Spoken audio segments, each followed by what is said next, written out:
This meeting together for the June 19th regular board meeting for the Upper Canada District School Board.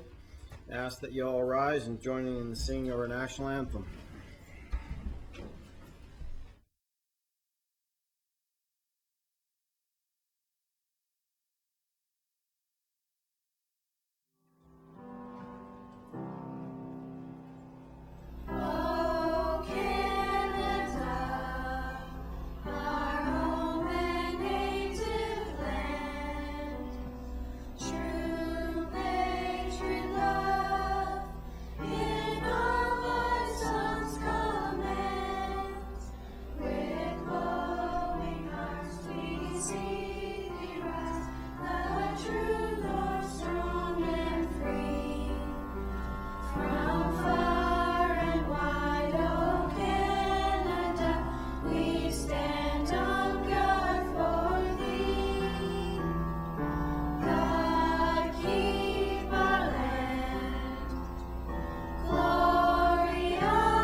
All right, Director, proceed with roll call. Trustee Buckland. Present. Trustee Cartner. Present. Word reps from Trustee Garrow. Trustee McPherson.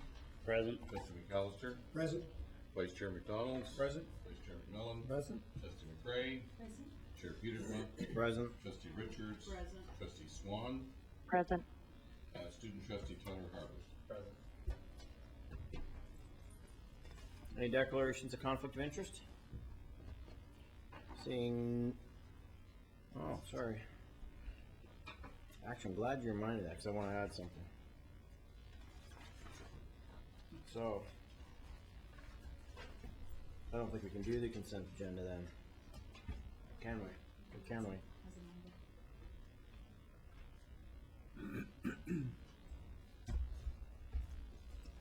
All right, I want to add an item to Committee of the Whole, titled High School Course Selections Process. Can I have a mover, please? Trustee McDonald, seconded by Trustee McMillan. Go ahead and cast your vote. I'm in favor. I can't see the screen yet, so I'm just telling you what's going on. All right, that passes. Now, we already asked for conflict of interest and there weren't any. So, tonight is our final meeting for our current student trustee, and he's going to present us with a report. Tyler, the floor is yours. Thank you, Chair. So it's my final report of the year. I'm just going to kind of sum up some things we went through this year and what I've taken away from this experience. So I'd like to start off by thanking everyone here for this experience, and I have no doubt when I say it's been a learning experience of a lifetime. I've been interviewed in several newspapers about this position and what I'm taking away from it, and instantly a lot of the times I would say respect. Respect for what is accomplished here, and respect for how students are really put first in the Upper Canada District School Board. Over the course of this past term, I attended 3 Ontario Student Trustee Conventions and heard issues and concerns to students across Ontario and some from across Ontario, or Canada, sorry. One of the biggest concerns was the element of student voice, which is obviously important to our role. One of the student trustees present actually was talking about how annoyed he was that the chair of the table asked him to limit his speaking to once per meeting. So I found it kind of funny how you have a student trustee who's limited to speaking at the table. Another true student trustee told me how she felt like a poster child and was only allowed to speak when the director told her when it was in his favor. And never once at this table have I ever felt though I was not allowed to speak, and never once have I thought my opinion was never heard. So I'd like to congratulate the board on their acceptance of student voice here. Also, not once over the course of this term did I disagree with the discussion at the table, whether it be the zero tolerance on alcohol or in regard to the student trustee protege position, which truly shows that student interest is in top priority here. With the exception of one meeting canceled due to the inclement weather, Student Senate functioned very well, and we saw a determined and for the most part consistent group of students attending these meetings. We had some fantastic speakers, including speakers from Harvest House Rehabilitation Center, as well as our own David Thomas and Peter Garrow. Several of the senators actually contacted Harvest House afterwards and had them speak at their own schools. So I'd like to say that was a success. All right. And one major challenge I faced with Student Senate was keeping contact. An issue we had was when I would send out an email asking for a response, or even a Facebook post or a Twitter post, and I'd receive responses from 6 of the 45 senators. And this was kind of consistent, got a little better through the end of the year, apologies. And this is currently a challenge that Shayla and I have been kind of talking about working on, so hopefully for next year we'll have that sorted out.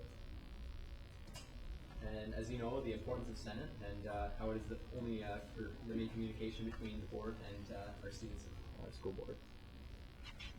I'd like to mention the success of the UCDSB's first ever mass LGBTQ awareness event. For those who are not able to attend, the day was filled with captivating speakers and workshops, and the turnout of students was a huge success. There was lots to be learned from the students as well as teachers who attended. It is events such as these which show how our board is willing to put students first. And a huge topic that was brought up at the student trustee conventions was the issue of supporting our LGBTQ groups, and I was proud to describe the steps our board has taken to prevent problems here.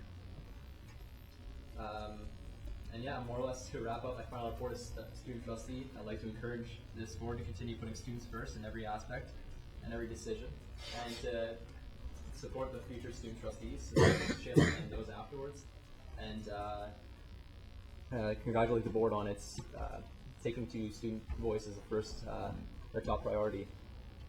My final advice to Shayla was not to be shy at the board table and make sure student voice is always heard. And this is because most of the most important decisions are made, and a student opinion is a very vital asset. Personally, I've taken some incredible experience from this, and I pass the torch on to Shayla, and hope to, lost my train of thought. So I'll pass the torch on to Shayla, and I'd like to thank everybody here for the experience. Thank you. Great.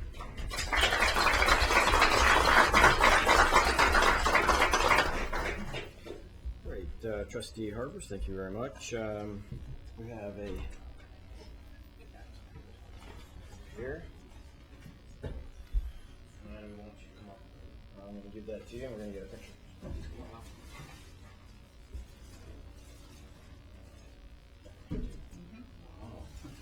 So I don't. Lisa knows something about you that I don't. That you like food. I guess so. You need food. I can see that. So. Ask us. Just make us popular on the board. Yeah, you will be laughing. There you go. Yeah. All right. There you have one. He's going to university, that's probably all he's going to be able to eat.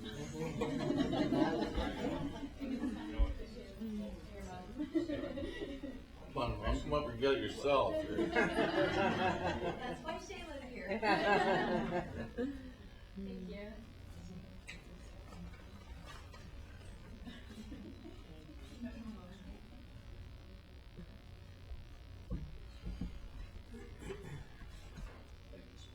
All right. Thank you. Yeah, just sit over there. Pretty good. Don't get it though.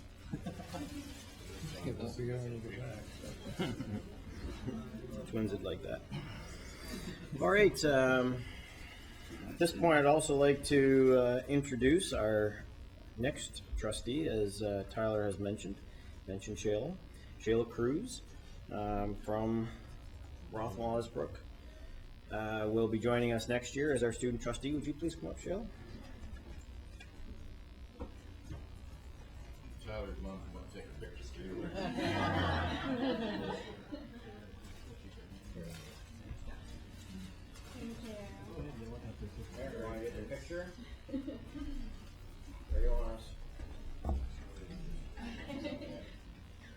Thank you.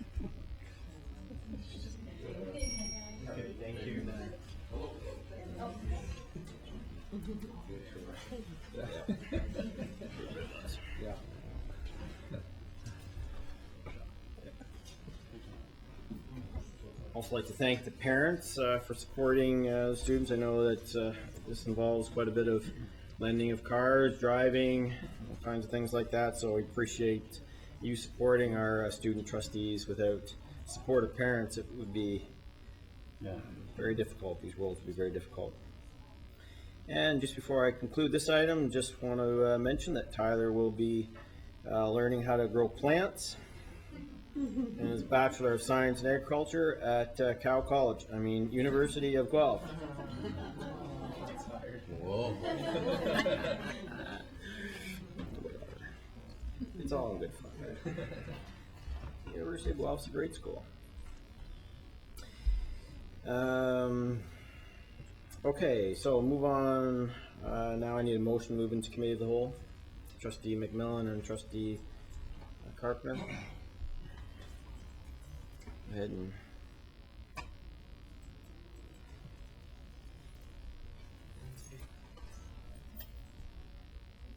there we go.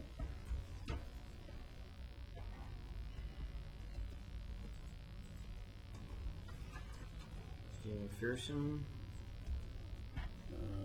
Take it you're in favor? Yep. Okay, good. So that's carried. We're now in Committee of the Whole.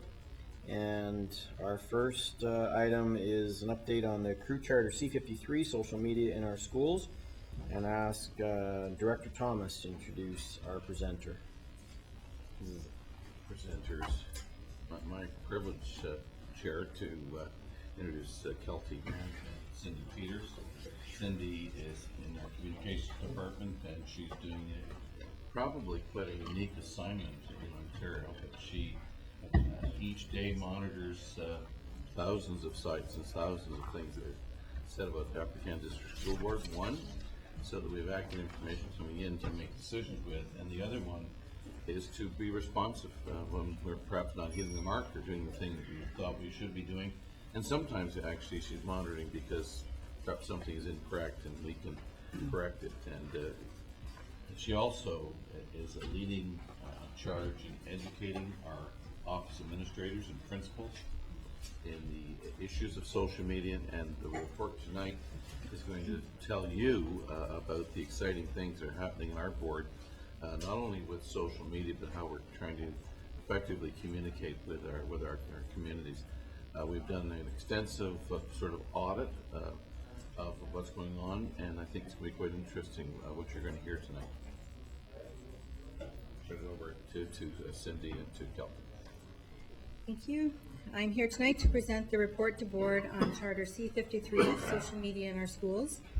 The charter was created in February, and the objective was to determine whether schools are using social media in their communications, what is working well, and to develop best practices to assist schools in communicating effectively and efficiently to tell the story of their school.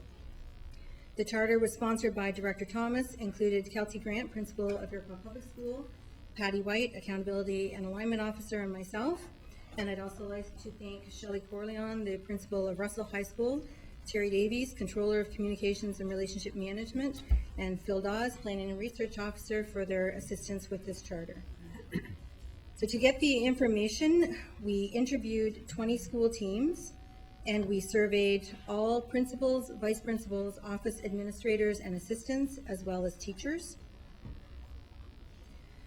So after compiling all the data, the findings which most impressed us were the first one, that social media has made a difference, the impact on parents and community, more positive parental engagement, higher parent satisfaction with school communications, and increased confidence in the board. The second one is the increased number of staff who are engaged in social media and are using the tools effectively and efficiently within the classroom and the school. And the third one is the principals who have bought into social media are extremely satisfied with the results of its use and are fully embracing it.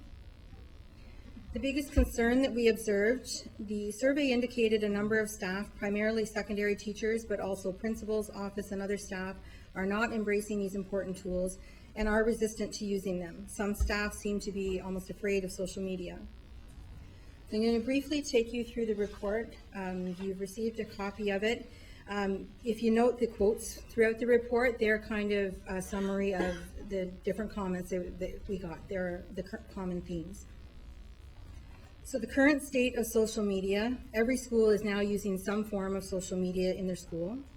Every school has a Facebook page. They are in various states of use, from rarely to multiple times daily.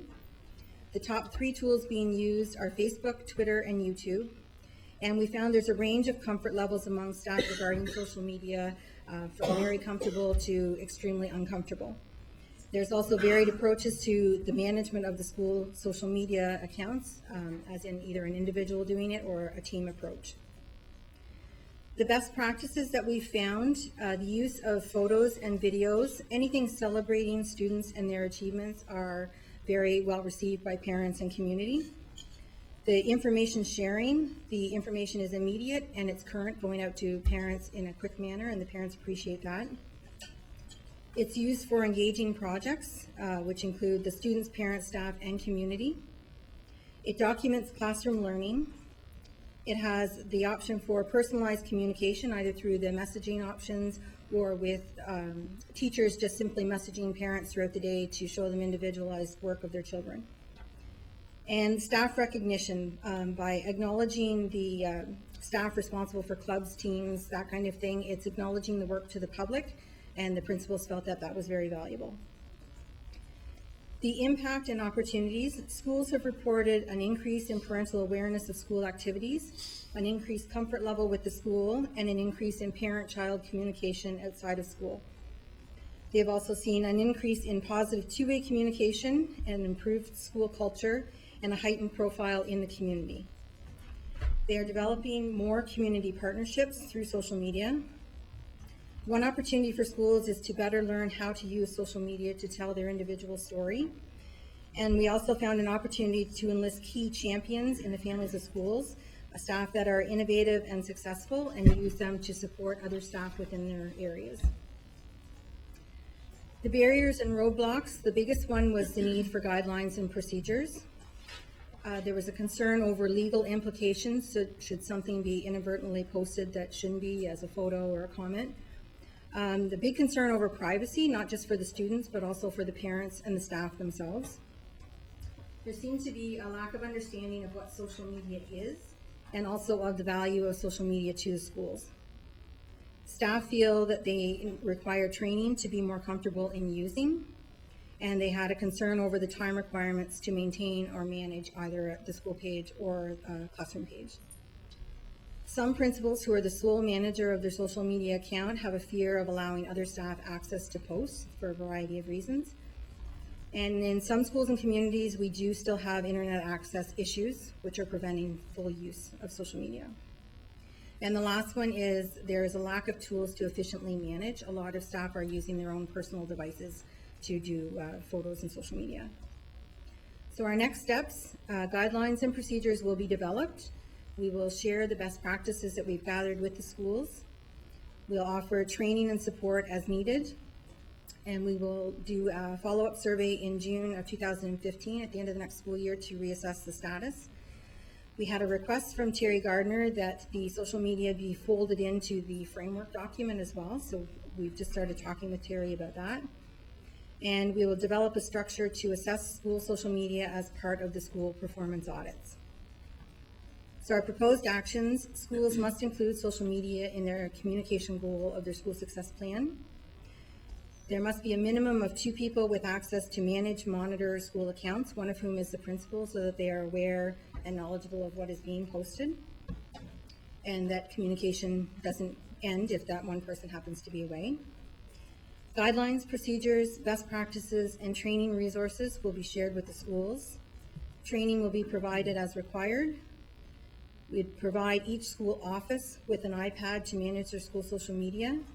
And the last one is that the charter will continue as C53B to ensure implementation occurs.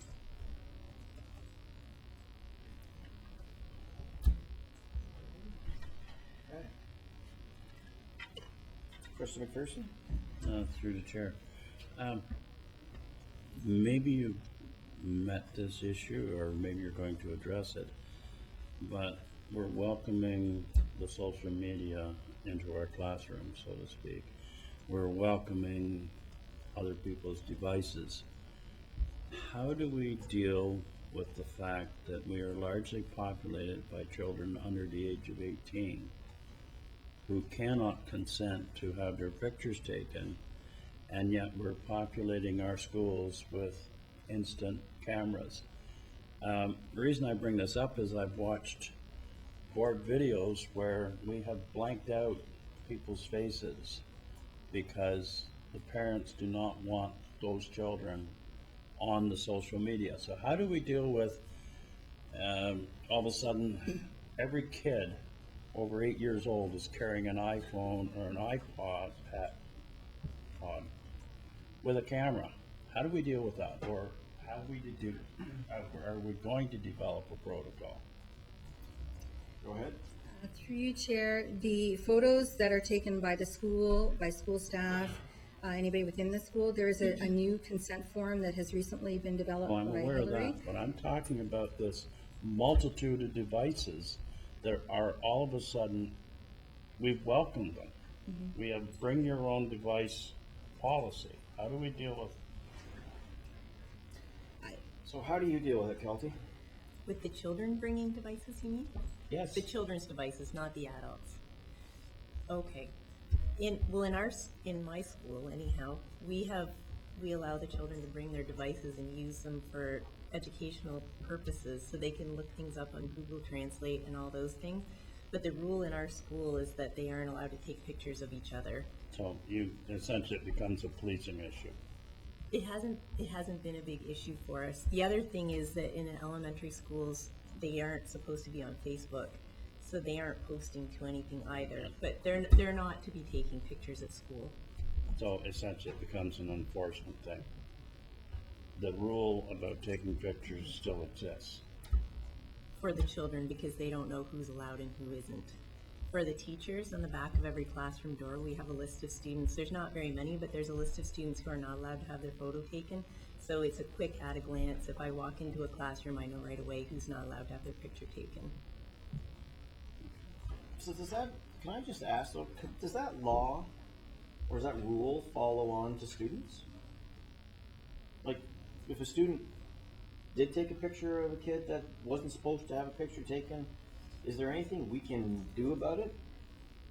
What we have gone by is through supervision, and if the student uses their inappropriately, then there'd be a warning, and a second warning, and then we would meet with the parents to say that it's not being used effectively, and they wouldn't be allowed to use it at the school. But basically, this is it's not supervision of a picture; it's supervision of a person. And it's like, you are walking through the mall and you've got your class with you and you say the following stores are out of bounds, and a student walks into it, that it's a breach of the code of conduct of the school, and they'd be asked to make the appropriate decision as you go through. So students taking pictures of each other, social events, whatever, is one thing, but at the schools, clear rules about how it's supposed to be used, and that's at all of our schools. And the trustee McPherson directs absolute supervision. So that portion of it really hasn't changed. It's simply an enforcement thing. Trustee McCray? Actually, I saw it in action at Mason School, and it worked quite effectively. There was a large functioning activity where the two teachers decided they were going to put on a spaghetti dinner for all of the students, and they wanted to put pictures of the students on Facebook. So there was a number of students that did not have consent to have their pictures taken, and they were very nicely asked if they would step aside picture was taken because the picture was going to be on Facebook, and the picture was on Facebook. I also know that there were some of the students that did have their own devices, and they were told at that point in time that no, they weren't to be snapping pictures of the group. So it worked quite effectively, and I even followed it through to see it was actually on their Facebook. And I have to say that I can't speak for other wards, but I know in Ward 1, I can't get over the communication that our parents are having with our schools on an ongoing basis. Something happens, it's on Facebook. It's like, it happened today, it's on there today, or later on today. And then the response from the parents. And it's really quite incredible. Trustee Cartner? Through you, Chair, I noticed in your next steps you talked about training and support. Are you going to zero in on the people that are still a little hesitant on using this social media in their schools? Through you, Chair. Initially, that would be the first step would to be get the people that are responsible for the social media in the school, for the school page, to make sure that they are confident and efficient and trained. We've got a lot of movement going on, so some of the people that have just recently been changed are now going to another location. So I had been training in a family of schools model, trying to get them all at the same time, but there will need to be more of that, and then after that it would go further. So I've had a few requests from schools where I'm going out to train all of the teachers that they're going to create a classroom Facebook group that's closed and for their parents only. So I'm going out to train them as a whole. I did Cambridge a couple of weeks ago, and basically she had a supply teacher in, and the teachers just rotated through time with me to get them set up. So I hope to do more of that, and I think a bigger focus of my role next year will be to spend more time out in the schools providing that support to them. Yeah, go ahead. Just through you, Chair, I'm curious about supplying the actual tools to these people. Is that something that comes from the principal's budget, or is that something that would be a result of your next steps? I read where they, some of them are using their own phones and so on. And through you, Chair, we found that a number of the office staff don't have smartphones, so they don't have phones that are capable of doing that. So our suggestion was that each office have, most of the iPads that are there are for the children or for the teachers, so that they have one per school that's allocated for the office staff to use, because it is part of their role to assist with the social media. I do have a office staff training budget, which I use to support the training of those, and that could be used to provide the tool if the schools weren't financially able to provide that. Trustee McAllister? The use of social media by the principals in my schools, for example, and I echo Trustee McRae's remarks, has been a great source of information for me. So I find it extremely useful, and I look forward to the guidelines and procedures that you are going to develop to further assist those principals, especially who might be a little less avid or a little more reluctant. My question, I guess, to both of you is, do you know what percentage of parents follow their school on either Facebook or Twitter? For yours, you can speak to yours. Through you, Chair, at my school, I think we're pretty much at 100% now that follow it, but my community is very, very active. They really enjoy it, but I'm not certain about every area. For accurate numbers, I'd have to look into that. I know a lot of the schools that we've talked to, they have the majority of their parents on there, but without looking into who's actually liked the page, it would be hard to know who's actually parents, because we do have a lot of grandparents, extended family, community members, community groups are following a lot of the schools now as well. So that would take some time to get that accurate, but they've all increased dramatically since September. I'm not asking for those numbers. I just wanted, if you knew offhand. I'm not trying to create work, But anyway, I think it's just it's a good tool, so thank you. Trustee McDonald? Thank you. I'm a huge proponent of social media. However, it seems like we are using a hammer here and assuming that the situation or the problem is a nail, but I'm not quite certain that we're hitting a nail right now. When I look at the proposed actions, you talk about social media being the primary method. We have other tools that we are embracing within this board that are going to lead to the choice of parents on how they want to be communicated. I have difficulty when we have something here saying this is the primary method when we should leave it up to the individual receiving the message to determine how they want to receive the message. So if we say that this is the primary method, then we are putting all the other tools that we have in place as secondary and down the list. I have concerns over that. It doesn't meet the needs of every individual. I think social media is a tremendous tool to make sure that we get messaging out across a broad audience. But we do know that not everyone has or subscribes to social media. So I think my difficulty in making sure that you use that language as primary and ensuring that it is the focus, I guess, of the messaging is concerning to me. You talk about every school administrator having an iPad. I'm sorry, I don't support that. I think we spend enough on our technology that our principals have personal devices. We have enough personal devices within schools, whether they be iPods, whether they be iPads, iPad minis, whatever the case might be. I don't support having every school with an iPad just for the purpose of having social media. I think there's other things that we can do to make sure that we spend the money in proper areas. I have an understanding, I guess, of what we're trying to achieve by social media, but I still have, I guess, a bit of a distinction that I'm trying to draw here as to what do we want to achieve really as a board by having social media.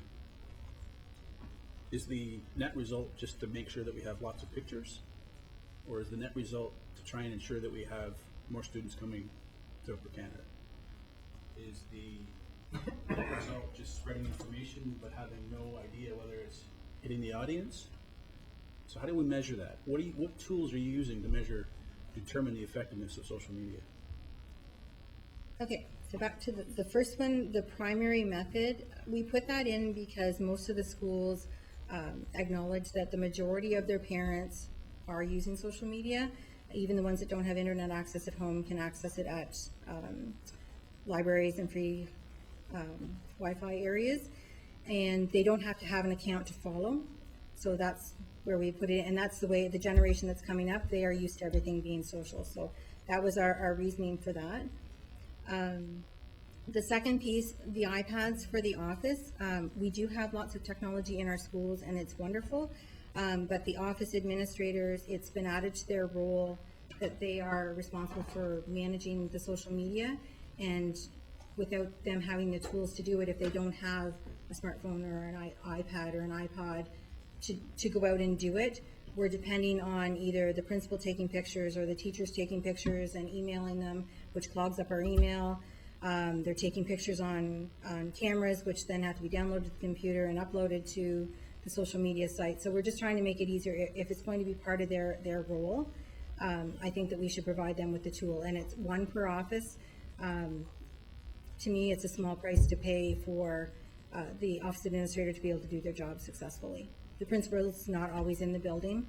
And a lot of them, like I said, they don't have phones that are capable of taking the photos. So to make their job a little bit easier, that's why we put that recommendation in. The last part, the net results, to me, I think it's partially parental engagement. If you look at any of the school Facebook sites, they are well used, they're popular, there's parents commenting. Kelty's in particular, the parents depend on the private messaging piece very, very much. And a number of schools also use that. I think it's a form of advertising.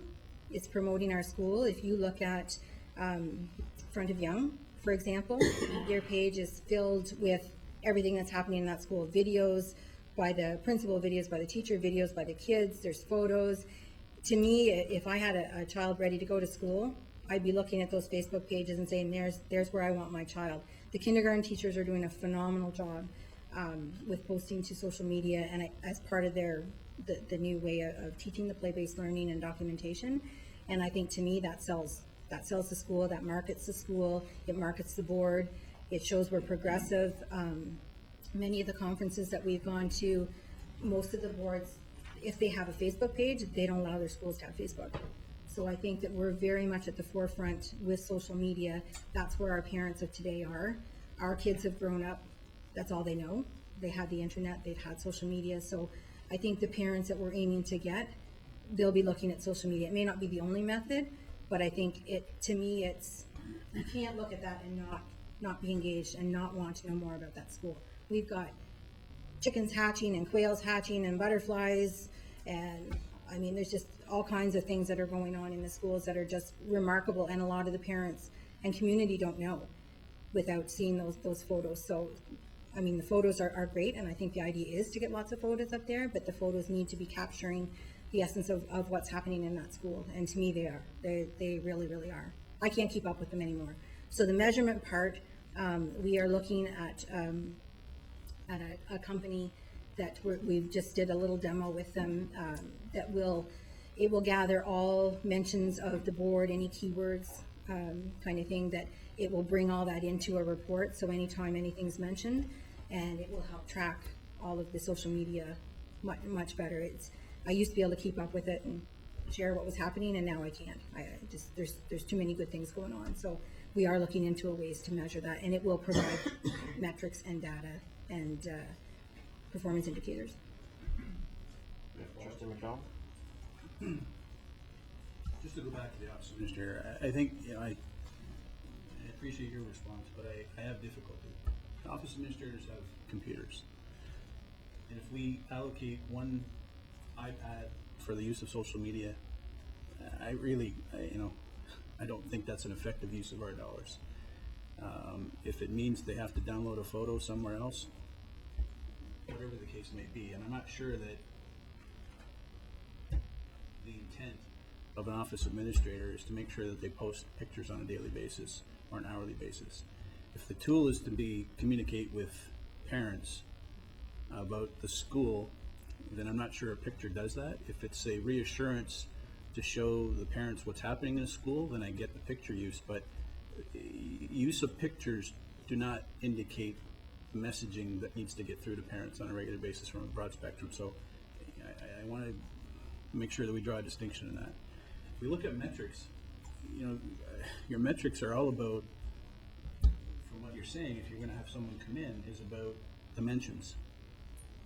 Dimensions don't do anything for me. Dimensions means that we get noticed out there, but does it mean that we're getting students in the door? Does that mean that we're gaining perception across our area? If our measurement is only used on the number of retweets or tweets or mentions, I'm not sure that that's an effective use of our dollars. Our dollars need to be tied into return on investment. The return on investment needs to be that we're changing perception in our communities, and perception isn't just because of retweets. And we're getting a gain in students. And if we can't prove that, then we need to find a way to make sure that what we're doing is definitely doing that. Perhaps it's happening in some areas. And when you talk about your primary piece, that most parents are on social media, perhaps they are, but it's not indicative at every school Facebook page. If we've got a school of 500 kids and less than half of those kids, or less than half of the likes on that page, are the enrollment of that school, then we're missing something. They don't have to like the page to follow what's going on. They can see what's happening without actually liking it. So likes is only one of the factors. There's many things. The engagement is a big piece of the metrics. And I agree, I understand that. However, I just so I don't want the debate between the two of you, so if you could just run stuff through me, please. Thank you. the purpose of messaging and getting the broad message out is to make sure that people receive it. And the people who are liked, you ensure that they get the message. If you don't like a page, then you have to go looking for it. You have to go looking for it, then we're not meeting the test. I think we need to make sure that we have a balanced approach and we don't throw everything into the social media aspect. I love it. I'm in favor of it. I'm involved in it. As I said at the onset, we're using a hammer here and the situation isn't a nail. So we gotta be careful. It's gotta be a balanced approach. I don't think we should be spending any more money in our schools to make sure that we promote this. Trustee McAllister? Just a comment and a question. The first one is, my comment is that in speaking to at least several of the principals in the schools in my ward, the use of social media reflects what is happening in the curriculum in the school. And that is the primary goal of the principal and the staff, in my opinion. And I think that's what's happening. The question I guess I would have for you, Cindy, or for Kelty, would be who is the best person in the school to deliver the social media? The best person, I think that would depend on the school. We want the principal to be involved. There was a few, through you, Chair. Okay. We want the principal to be aware of what's being posted. We had a few schools that the principal never looked at the social media, so they were just entrusting that everything that was there was good, which it was, but we just want them to be an account manager if possible. Some schools, it's only the principal and they're great at it. Some schools, it's only the office admin and they're great at it. Some schools, it's only a teacher. Others, it's a team. It really depends on the staff. At this point, the staff within the building, who's comfortable and willing and able to do it. Ideally, we would see everybody that's comfortable to do it, but we're not there yet. Director? Tristan McAllister, it's the principal's responsibility for every detail of the school. If she or he believes that this can be done by a teacher, it can be done by a teacher, if this can be done by an office administrator. In some places we have parent volunteers who play a very important role of sharing good information. But the bottom line, it comes down to the principal supervision of the school, what she or he thinks should be happening. And this is a brand new area, but I think we have to simplify it. We used school newsletters before, and all of us involved in this remembered the hundreds of rolls of paper that went off and so forth. We have schools now that are completely paperless. I think as we start to understand this, we're going to get more sophisticated. And I'm not sure if it's Facebook or whatever. I understand that potentially in high school, the kids don't even want to be on Facebook. There may be other ways we communicate more effectively with them. As we have begun to take a look at my UCDSB, there's another way to look at communicating. I think what we understand from this, that we're out very early. We have boards of education that don't allow Facebook in their schools, let alone to communicate effectively. And I'm not sure that we're doing, moving ahead is really the best thing, but it's certainly where people are learning from where we're going. But I think that if we take a look at this as a communication tool for confidence in the school, this is no more different than a really well-organized paper model, which I think we as a system are going to affect. I think the vast majority of our schools are moving away from a paper-delivered model. I think we have to watch this. I think this is a first look at a preliminary. We've looked at 20 schools, and I think we have to pay attention. I think that Trustee McDonald raises some really good points. What are the tools necessary for a school to effectively communicate and have confidence? One of the issues that we're going to have to spend some time with through your chair, and we have to think about, it wasn't really part of the mandate of this group, is the whole aspect of thought management. What do you think about our school, and how do we market that? Not potentially advertise it, but market it. And then to be a thought leader in your community, to make sure that you're presenting the right details about your school and about the Upper Canada District School Board. So this is really early, and I think that Trustee McDonald, although he kept referring to hitting something on the head, but I think we really have to find the proper nail to hit. And I'm not so sure with buying a whole bunch of iPads or iPhones. I think it's really starting to understand the nature of communication and how we're communicating with this one. And so I believe that confidence in our schools has been increased, but not every place is doing this, as Cindy has so aptly said. Is that some for schools, it's the office administrator, some of the schools, it's the principal. But John, pretty short, sweet. It's the principal's job to ensure everything is done the right way. Trustee McPherson. Through the chair, one of my concerns on this, and perhaps it may be a bit of a reflection of the demographic area that I live in, is I, like Trustee McDonald, I'm a great user of the social media. I hate to admit it, but even as I sat here tonight, I just booked another van for my fundraiser. And that's the power of the internet. But the problem that I have is something that I see every day is, are we in danger of creating two levels of access within our schools? I see children whose parents can't afford to have wireless internet at home. It's not a choice of what provider they go with. It's a choice of whether or not they pay the hydro bill or the grocery bill that month, rather than paying for an internet connection or buying the latest electronic device. For I use the term a small percentage, and my hope would be that it is indeed a small percentage. But are we in danger of creating two levels of access here to pertinent and important information from our schools? And speaking on information flowing, I just love the fact that my daughter can log on to Facebook and get her homework assignments. Or if there's an event happening at the school, all we have to do is book into that Facebook site, and bang, we know what's happening at school that day. But I'm very cautious of the fact that some children, if they're special needs, we supply them with the technology. But if their needs are something more financial, I worry about two levels of access. That's more of a comment than anything else.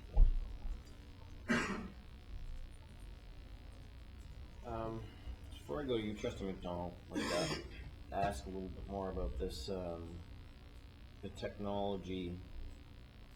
I understand the idea that if you make it easy for schools to use social media, that removes one barrier. I get that. And yes, I know you can download and upload, but I also know that just that one step, that's really the time killer, that the immediacy of it sometimes is the whole thing.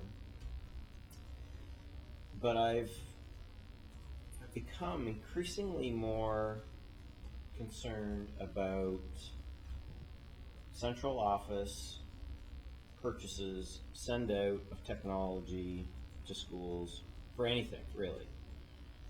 And I really became more aware of this when I watched the way that smart boards kind of rolled into our schools.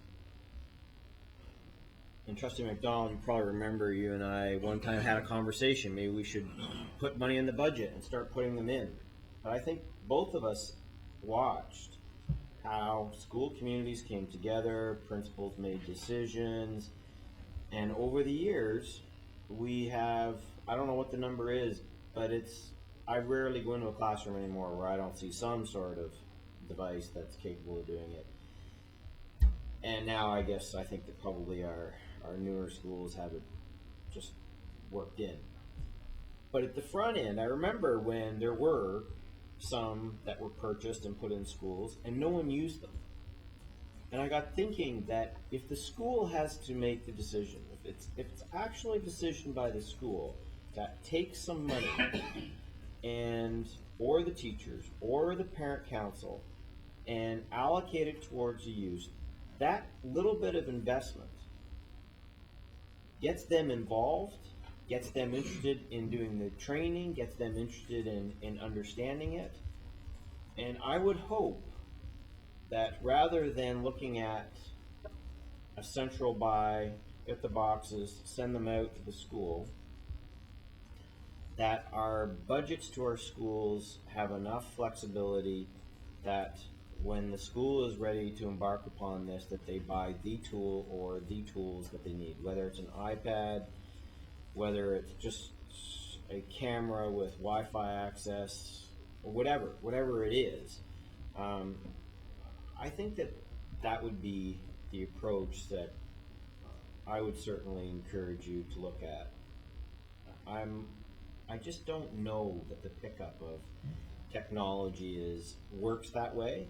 And I would bet that if there was some school out there that just couldn't possibly afford it for whatever budget reason, that if they were to pick up the phone and next year call their CAP or call the director and say, we just want to get on social media, and the thing that's holding us back is we don't have an iPad, my bet is that iPad would be in the box in the truck the next day on their way to the school.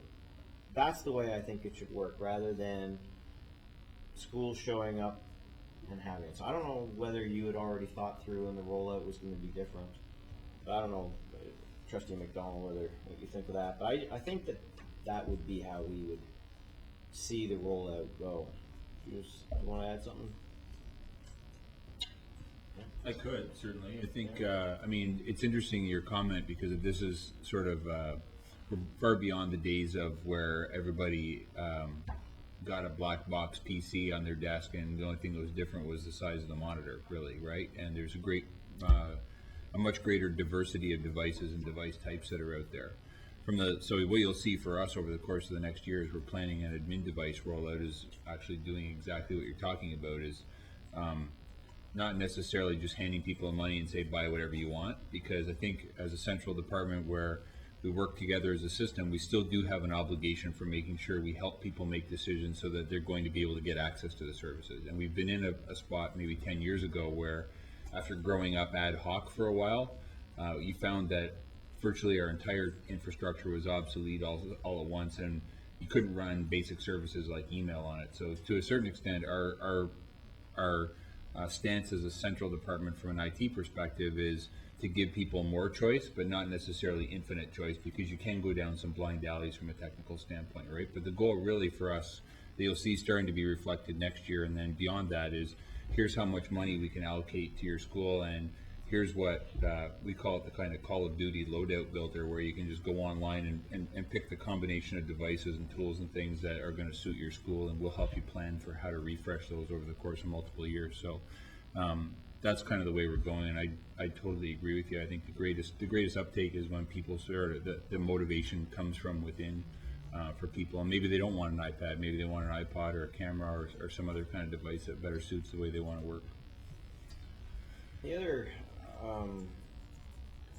point I wanted to come back to was, I don't know what you think about this, Director, but people using their own. If I heard what you said right, you identified that, or it was identified that was almost a negative issue. Through you, Chair, that was, there was a number of staff that were using their own, and on their own, they had a data plan, that it was using up a lot of their own personal data. That's where the concern came from. Well, I think that, as Trustee McDonald just whispered to me, then I think that's where we support them and teach them how to use our Wi-Fi so that we don't do that. I think that would be, because if we're BYOD, then, so I would just, I don't want, I guess my concern was, I don't want it to be seen necessarily as a negative that people bring their own devices. I think that, and I don't want them to see it as a negative either. And so I know that there's certain positions that we supply devices to, like principals and superintendents and trustees, but anyway, I don't. If I may, through you, Chair, I think that Trustee McDonald made some very good points. And you heard from our superintendent and CIO, who totally gets it. And I think we also heard from our presenters, who really have a great deal of knowledge, that we have a real mixed front on this about who's doing what, who's putting what in. And I think that we're absolutely right that we should watch this a bit more. We should pay attention to this.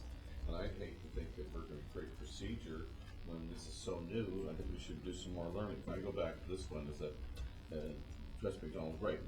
This is a communication tool, and we're using it as a communication tool.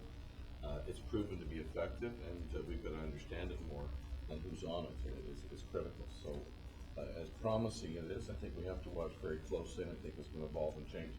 I think what Superintendent Bob just said is that, and what you certainly said was that the whiteboards and different things will come on, and they take a look at this and things we're used to using.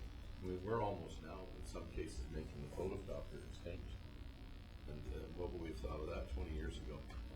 So let's take this and let's learn from it, and it's an exciting time. Trustee McDonald? Thank you. I just want to go back. The objective here is to determine who's using what's working well, best practices, and assist schools in communicating effectively and efficiently, tell a story of their school. At this point, it's either this or, as the director said, a piece of paper sent home. I alluded to it earlier. We have other tools that are coming up. We have Parent Messenger. We have Office 365. There are many other things that are coming up. And the end user needs to be the one making the choice. I think we need to make sure that we have best practices in place for using social media. But to gain or to make sure that it is the primary focus, when the end user may choose another method, is wrong. I think if the mandate of this charter was to make sure that best practices were observed and provided out to the system, then let's move forward. If we want to move into the communication strategy about getting information out to our parents and our communities, I think we need to have a more integrated plan to look at all the tools and all the resources that we have available. So I'm hopeful that this gets modified to some degree so that it encompasses the best practices, talks about the efficient and effective use of communicating with your community, but when we communicate, or when we look to communicate with our school communities moving forward, we have that comprehensive plan review based on the tools that we're going to have available to us come September or within the next 12 months.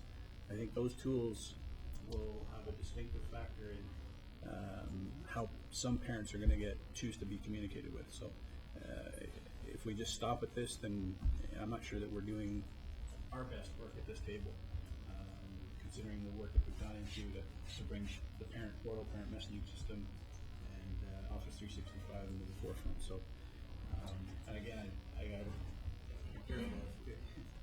my question, I have a question then at this point. If there's a recommendation here to buy iPads, was it part of the budget? Through you, Chair. Can I back and clarify? I believe I said when Carol asked me about the purchase that our recommendation was that they be provided.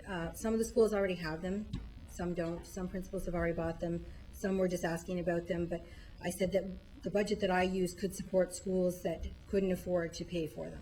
I believe that's what I said when I answered your question. So it wasn't that I was going to go out and buy 85 iPads and send them out to the schools. That was something that it was requested numerous times, both in our interviews, in the survey, and as I've been out training at almost all of our schools, they've requested a tool to use. So that's where that piece came from. With the concern over the paper, we certainly have not gotten rid of paper. The principals know their families. They know who needs to get a paper copy, who needs to get a phone call.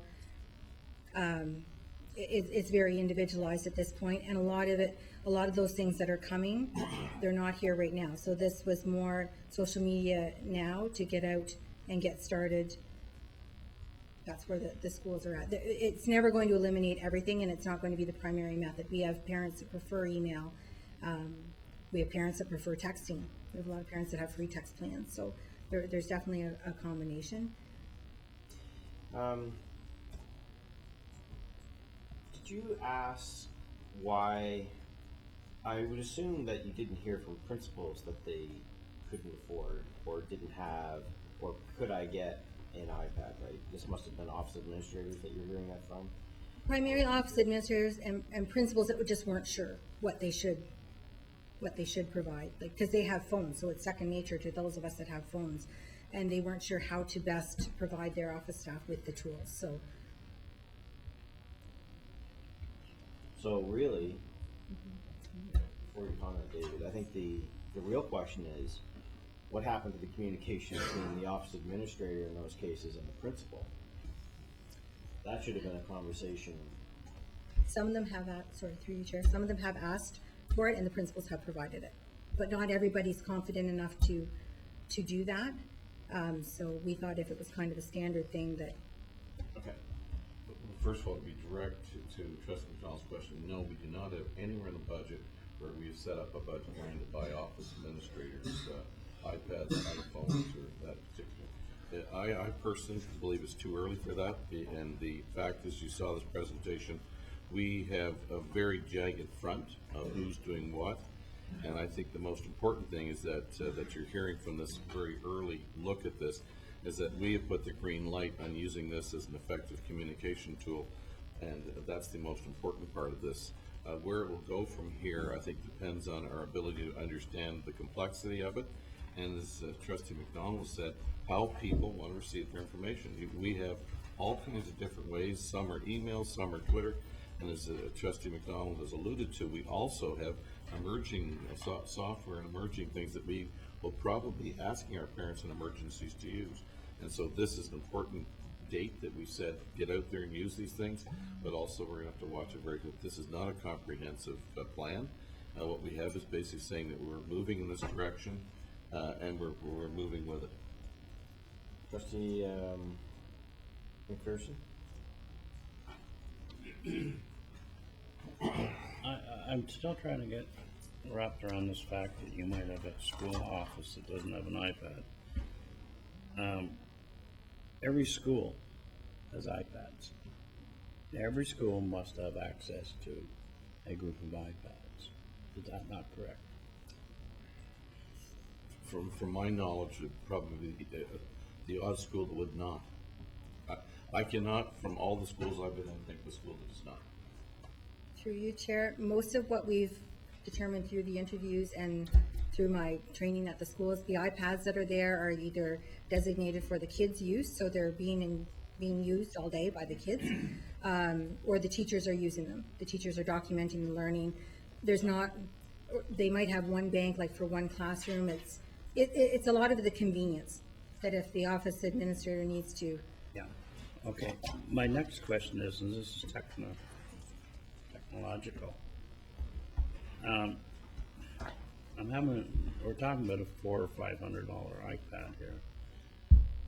Is an iPad the most effective way of dealing with the Facebook site? Or would the existing laptop computer or desktop computer that's in the office, is that not a better way of dealing with it? I think it's probably the photography part of the iPad that is the main feature here, right? Through you, Chair, that's part of it. If they're out doing a track meet, it's pretty hard to take your laptop out. It's the convenience. The office staff are being called to the classroom because something really great is happening, and they may not have anything to take the picture with, so they have to go get something from another classroom. Okay. We just thought it was. No, never mind. So I think that the great thing is that we had this discussion, and that we're not discussing about whether we should have Facebook, or whether we should let teachers, or we should let kids, or we should let principals. We're well past that, and I think that much of our initial intention, I think, was just to start showing that you can have a presence, in social media, and it wasn't that it didn't require a special person, that the skill levels required were pretty low, that you needed the essential piece was the thought to share. That was really what you needed to have. So I think that the remarkable thing is that we're here, and that we can say, that's great, but what else can we do? The ability to target our message, I think, is important, and that'll be coming, and certainly I don't know that was part of your mandate, and it shouldn't be. I can't imagine why it would be. So I think that there's lots, as Trustee McDonald and others have pointed out, that we need to do in targeting our message. But in terms of establishing a platform and a presence in social media, I think that we can say that we are well on our way to knowing what that best practice looks like and how to get our schools to that point should they want to. Trustee McDonald? I just want to ask what the next step is then. If this isn't, as the director alluded to, not comprehensive at this point, but it has some context that we're trying to push out for best practice, what's the next step? Because, you know, I still think there needs to be some discussion about effective use of our school administrators. I think if we're going to talk about social media, we see the effective use of some schools having social media that happens on the moment, or at the moment, not on Sunday at 5 o'clock. And it's not a school administrator being called down to a classroom and negating some primary duties that are required, like safe arrival or whatever the case might be. So we need to have a further discussion about how it's integrated within the school, and I'm not certain that two people should be the primary focus. I think if we're going to do this effectively, you probably would hear that most schools that are doing it effectively, it's bought in by the whole school. So I'd like to know what the next step is after this charter. Director? The first piece is, and Chair Peterson has said it, is that while we are out there with almost 100% of our schools involved in social media, we have entire boards that have told their staff and their students that they can't even be on it. They shouldn't be on it during whatever period.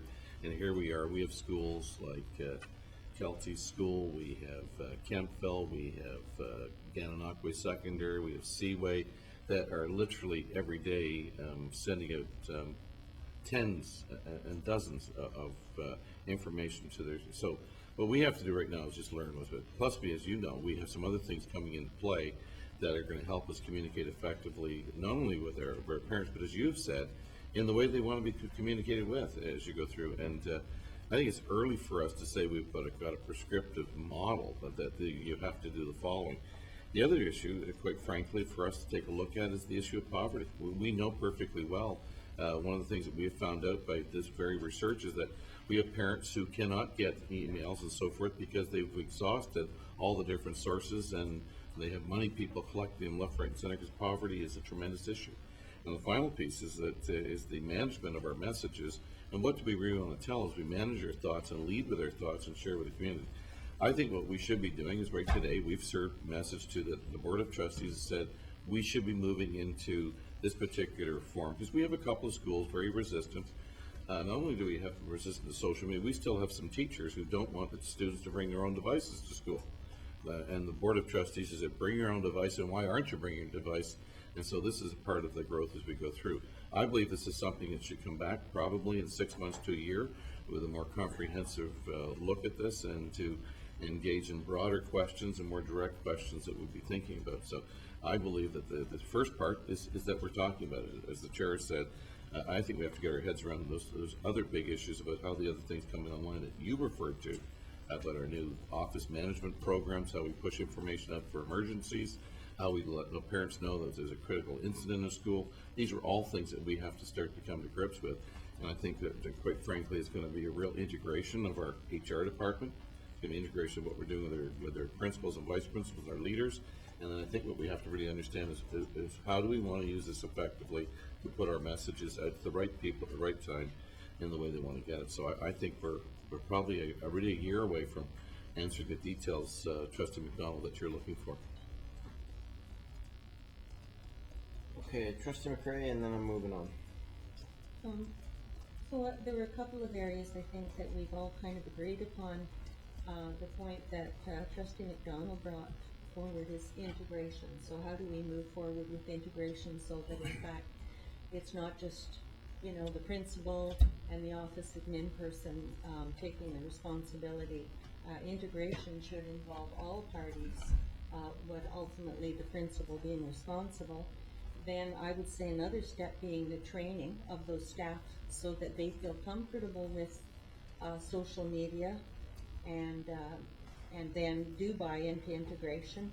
And then I believe that Cindy made a good point, and that was that there was going to be a survey done with an outside organization coming to collect some vital data that is necessary as we move forward. So I think those are pretty well the three areas that I heard. And the way we got here was by the very questioning that we put tonight, looking to see what's next. That's how we got here. You know, we don't. I think this is one of those areas that the board can truly hold its head high in what we have pushed, and administration, and for taking on the direction, and so it's good. Excellent. Thank you. Thank you very much. Kelsey, thank you, Cindy. Whole end of the table is from Dundas, or works in Dundas. I want to go to Dundas.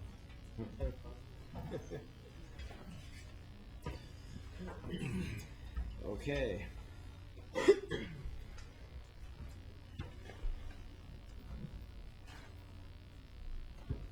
Trustee McAllister, policy review. A couple months ago, I asked Trustee McAllister to begin looking at some policies, and he's here to give us a report. Thank you, Chair. Yes, following your request, I did conduct an investigation. I'd like to preface my remarks by saying that policy is one of the main foci of trustees. Under Regulation 169, trustees have a statutory responsibility to develop and maintain policies and organizational structures, and to monitor and evaluate the effectiveness of these policies in achieving the board's goals, etc. So that is the purpose of the review.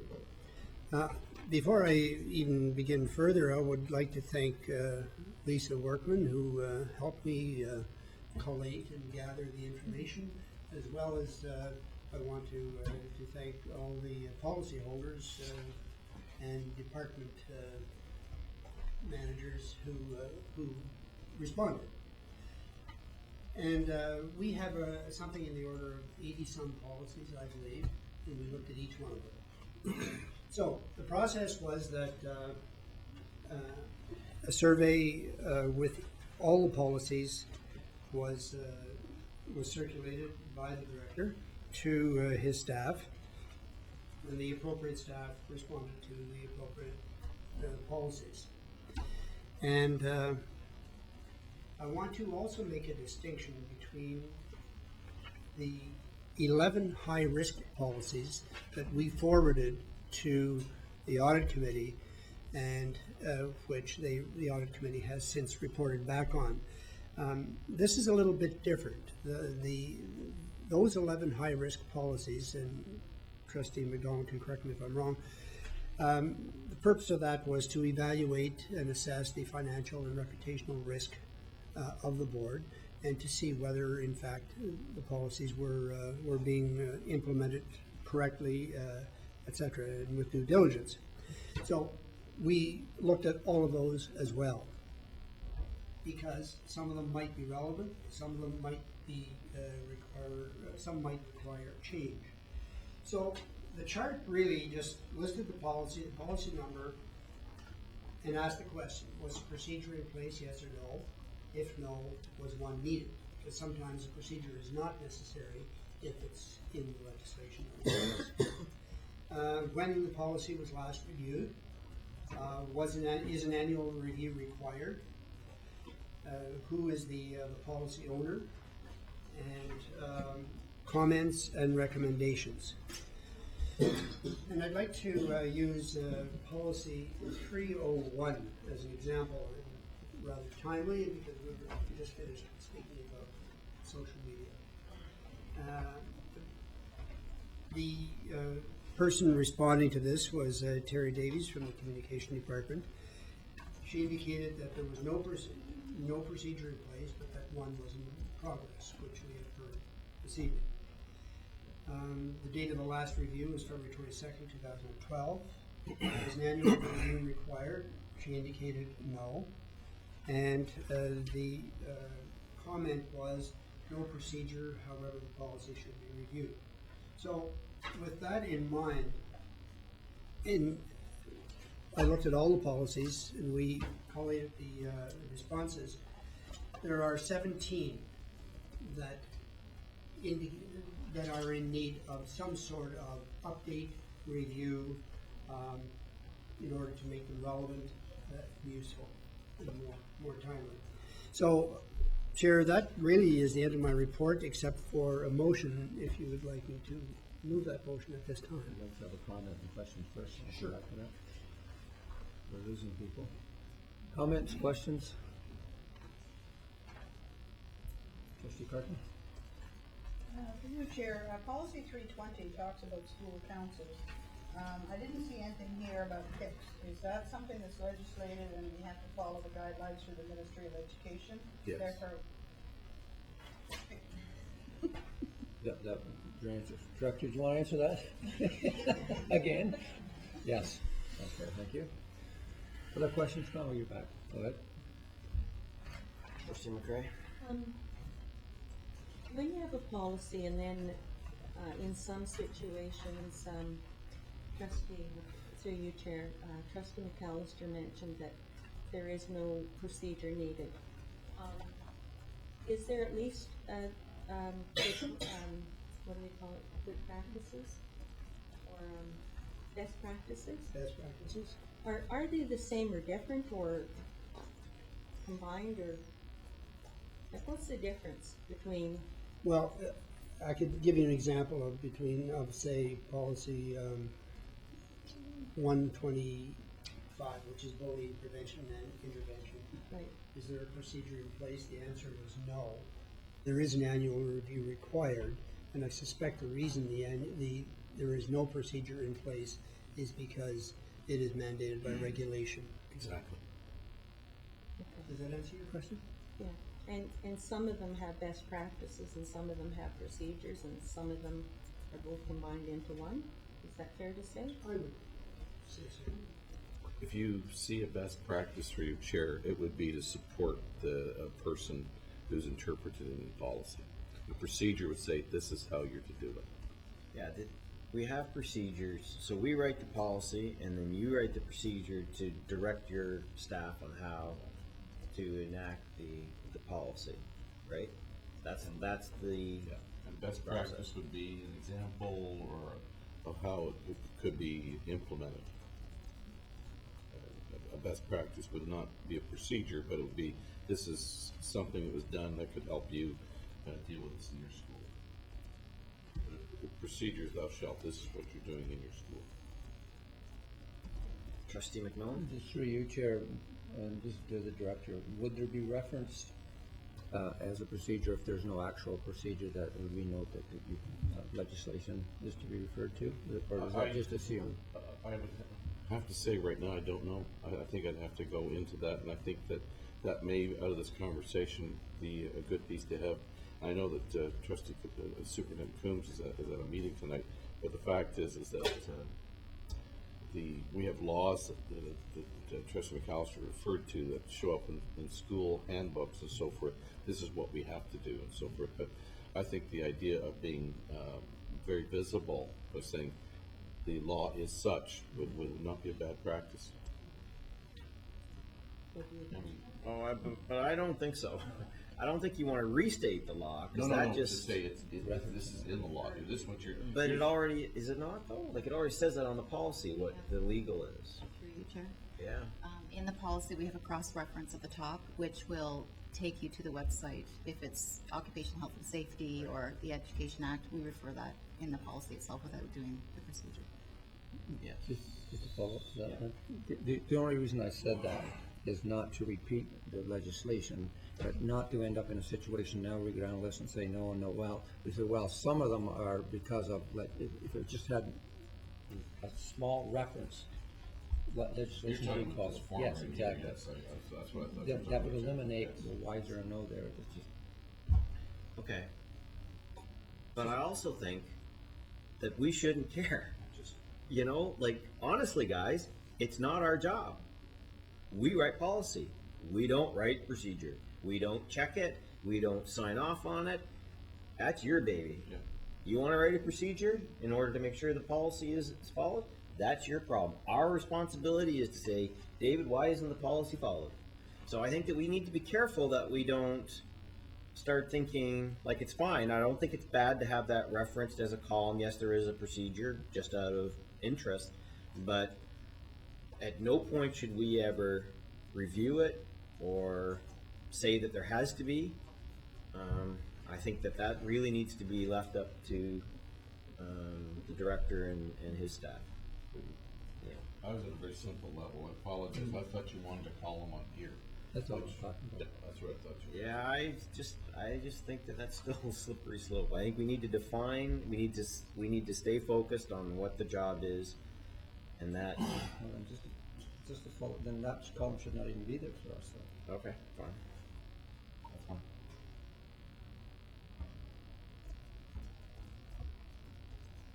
Go ahead. So through you, Chair. So we write a policy, and I totally understand that it's within our director's responsibilities to ensure that, there's a procedure or best practice or whatever happens. So when we have a situation that occurs, is it not within our jurisdiction to ask why that situation occurred? Possibly where our procedure or policy broke down, or? I guess that's where I'm kind of sitting Sure. on the fence here. So if you go back to arrival, and because that's a good public, well-known example, when there is an incident that violates our policy, and we say, what evidence do you have, director, that you have done anything at all to make sure that that policy is enforced? He might, as part of the evidence, produce the procedure, and then anything else that he would have. So that's part of his evidence that he actually has done the policy. But beyond that, I think it's a very slippery slope for us to get into advising or anything around the procedure at this board table. I think if you want to have a private conversation, that's fine. I don't think that there's any statutory thing. I just think that for governance sake, you really want to be careful and stay in the policy realm.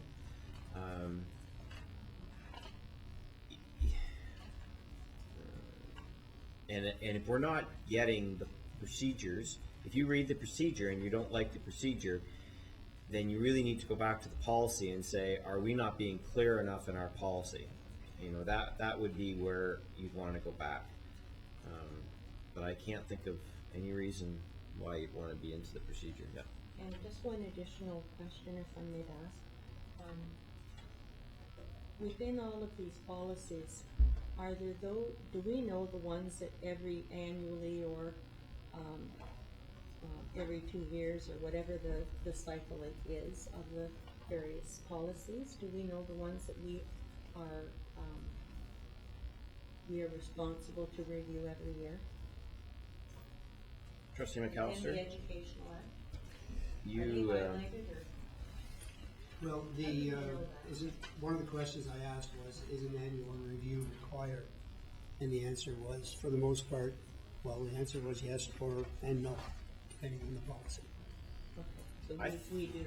Yes, we did know that. Okay, that's fine. I think 169, I'm going to pull 169, or if somebody wants to do it fast for me. I think that there's an Ed Act requirement that we have to review policies. But other than that, yeah.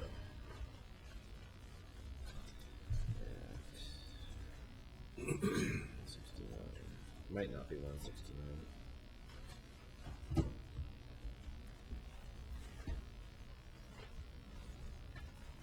Anybody else? Through you, Chair, please. Yeah, go ahead, Trustee Swan.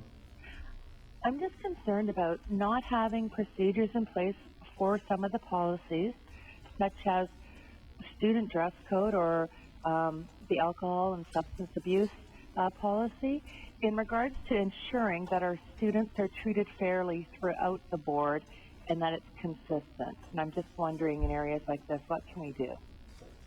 So if we wanted to, the trouble really is that because we don't write procedure, that we need to make sure that the policy is delivering what we want. So if we want specific guidelines, or we want some particular outcome, then we need to put that in the policy. And then the response by administration may be to set up a procedure, or it may be whatever, but that would be how that would work. So if there was a particular policy that you wanted to look at, what I would suggest is that you write up what your concerns are, you send that to Lisa, it gets put on management council, we schedule it on an agenda, and then it would be discussed at the board table. Thank you very much, Chair.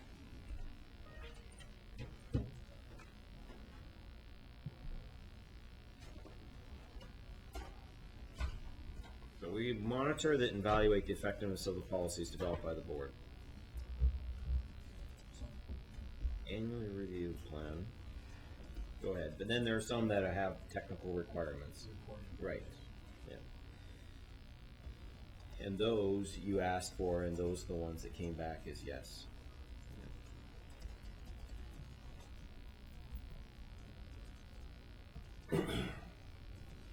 Probably wouldn't hurt though, like I'm just trying to think, it wouldn't hurt for us to figure out a way to just double check that, just to make sure. I wonder if there's a simple way to do that. Is there a bureau of policy at the Ministry of Ed that might be between the floor with all the principals on it and the LNS? I think that's 417B, I think we can find it there. But I think that would be, I don't know who would know that or how you would check that without checking the legislation behind each. That would be really helpful for OPSPA to have that information. And maybe they do. Maybe they would know that. Yeah, Let's send a question. Send a question, John, to OPSPA and ask them if they know that. See if they can supply that to us. So that would be helpful. Jennifer would be the best one for you. Jennifer?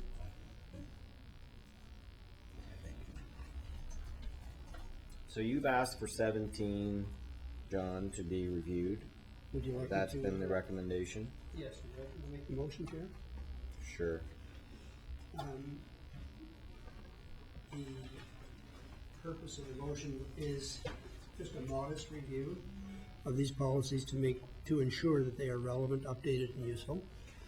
And the motion that I'm going to propose is that the following.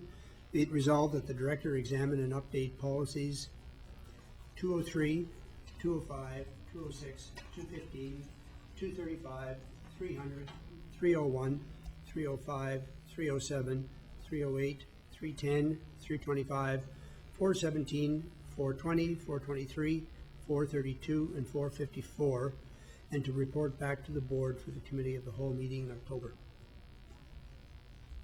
So is that doable? Yes. Do you need this motion, Lisa? Is that the one you emailed me?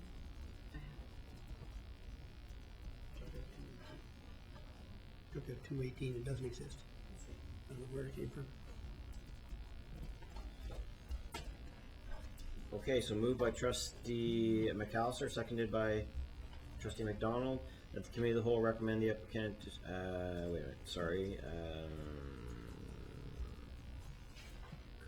Committee of the whole request the director to examine and update policies 203, 205, 206, 215, 235, 300, 301, 305, 307, 308, 310, 325, 417, 420, 422, 432, and 454, and report back to Committee of the Whole in October of 2014. Any other comments or questions about the motion? Trustee McPherson? Just, I guess, a question. Sounds stupid, but what's the policy on developing new policy? Do we address an issue before it arises, or do we address an issue after it arises? So we can do it either, we can, No, okay, I'll just tell you what I'm thinking, and I've shared it with you before. We're talking here about a smoke-free school environment. There is some motion towards using e-cigarettes, and yet we have no policy on it. And I don't wanna create work for you, but it is a very real issue in some jurisdictions. Simply because it's not smoke, and, but it can be purchased over the counter. It's not required, you don't require a prescription, and it's becoming more and more prevalent in our society. So maybe it's an entirely separate issue. It's just that when I seen the thing about the smoke-free environment, right. it triggered my conversation previously. So, in that case, for that could be put on the agenda to, discuss it, and then we would discuss it, and then we would do it. I'm fine with that. So, we also, just to complete the thought on how we get policy, sometimes there are requests from the ministry, and sometimes it's a reaction to something, but all of that would flow through the board table. Yeah, okay. Trustee McCray. Through you, Chair. I just feel that that's an awful lot of policies to be reviewed and seriously looked at for our October meeting. I think that unless David and the staff are gonna work all summer long, I just think that maybe we could be a little more lenient there. So what is the scope of the work, Trustee McAllister? Because a lot of this. Well, if I could give an example, criminal background checks, policy 205, the comment was minor changes required in procedure. So I think most of these changes are minor, to tell you the truth. Procedure, we don't even need to see it, right? Right, exactly. Another one is 215, volunteers. And I think the comment was taking to strategic council for review. So that's sort of an internal operation. Which was done It's today. not something Which was done today. which was done today, so not something we have to deal with. I don't think it's a big deal, Trustee Well, McRae. it's smaller, Yes. it's not big ticket items. Right. And, Okay. and that was initially my request of Trustee McAllister, is let's get what we can to the low-hanging fruit right away. And also just to get the cycle going of those that needed to be, some just need to come to the board table so we can stamp them, reviewed, Yeah. and update the date on them, just to stay compliant.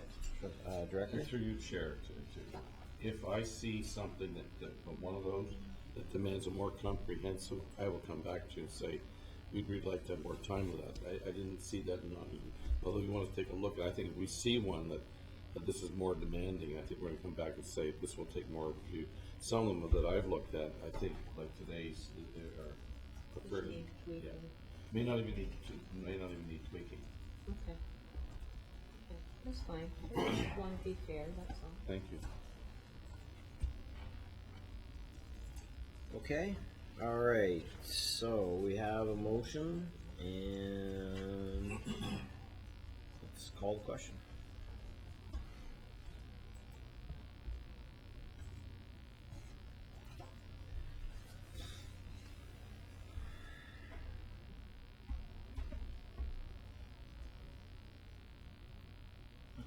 Yeah, in favor of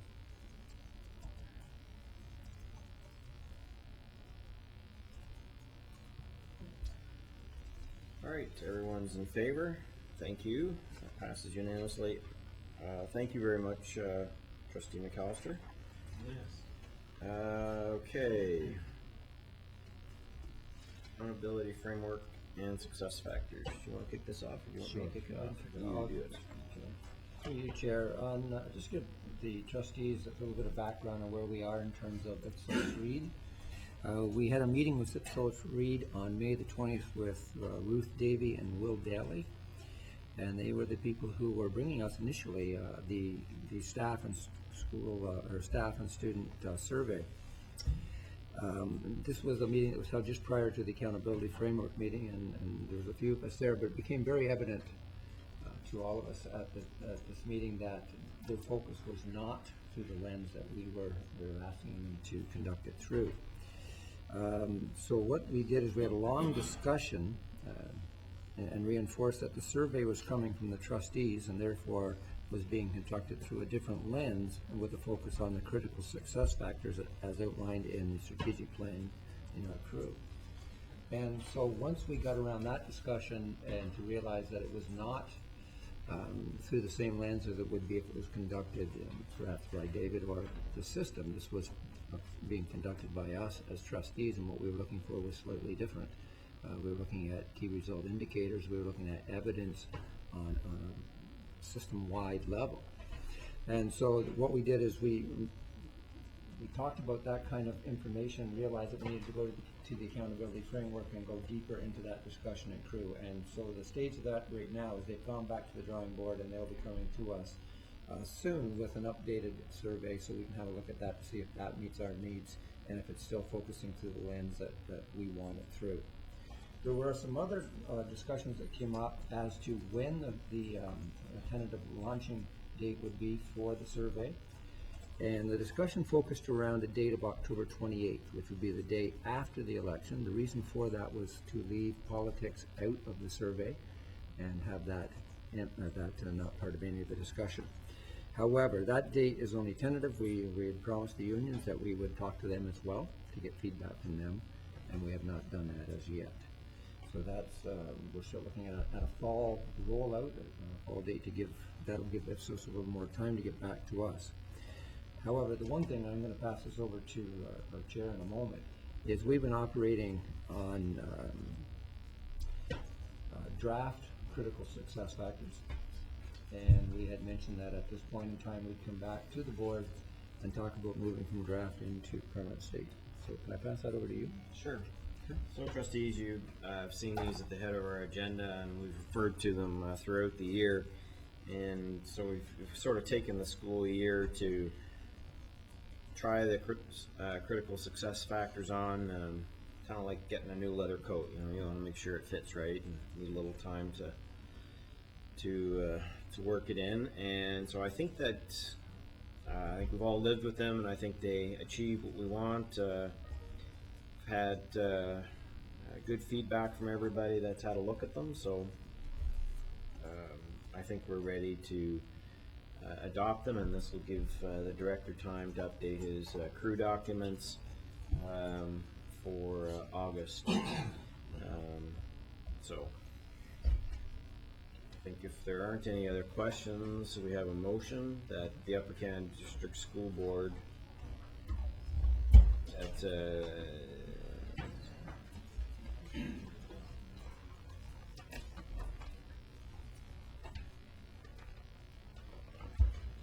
I'm just wondering whether we almost need to move this recommend. Okay, it's tonight.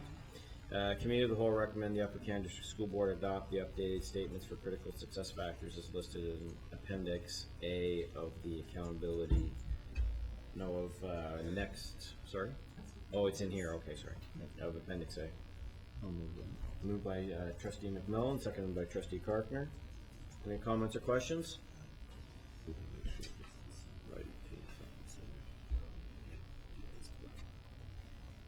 Okay, call the question.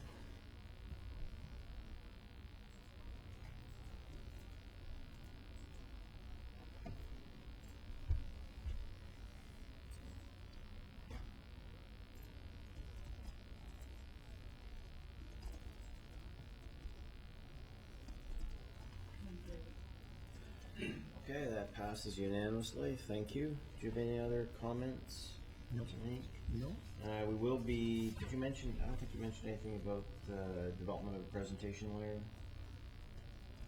It was always the intent of, in the accountability framework to develop an organized view of the key result indicators. Oh, and so we will be, we'll be looking at that and should have something in place in the next couple of months, and that'll be a dashboard, for the lack of a better term, that'll be available for trustees and the public to go to and see where we are on the various measures. So it'll have the graduation rate, it'll have the score from Net Promoter Score, those, plus it'll have an explanation so that we tell the right story and people understand what they mean. We also had a chance to discuss making parts of the already existing dashboard more accessible to trustees, so that you can access them at home or at a meeting. If you wanted to check something as a school is presenting, you wanted to see what the class sizes were, or whatever, we could go and do that. So we're also we're looking at that as well. Yes. Right. Good. Anything else? Other members can speak up. Next meeting, when is it? Next meeting? John? All trustees are welcome. Exactly. Okay. Motion to move back into private, and no, we're gonna move into private session, sorry. Well, it's gonna be a lengthy private session, isn't it? It's gonna take a little while. 45 minutes, an hour? Okay. So a motion to move into, Chair, given the fact that it is going to be lengthy, would it be possible to deal with items 803, 804 now, and then move into private session?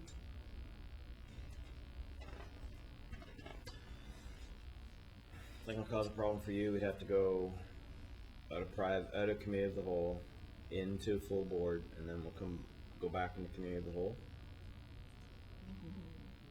I can do whatever I want. I like that answer. That's good. That's a good answer. Okay, so if no one objects, then we can do that. Do you have exams? Testing level. Okay, so we will then move into the regular board meeting then. So we'll do that. Motion, moved by trustee McMillan, seconded by trustee Buckland.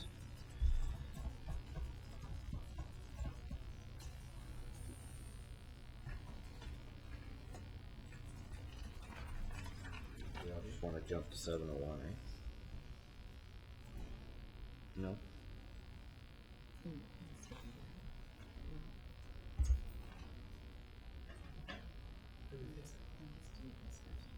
Yeah, just give us a second.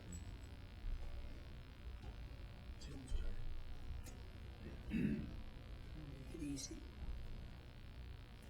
Okay, so go ahead, trustee McDonald, trustee Buckland, I think it was, trustee Carpenter.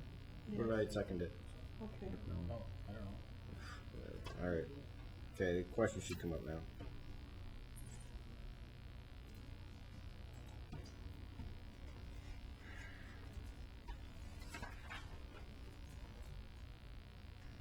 Okay, while we're playing fast and loose with the agenda,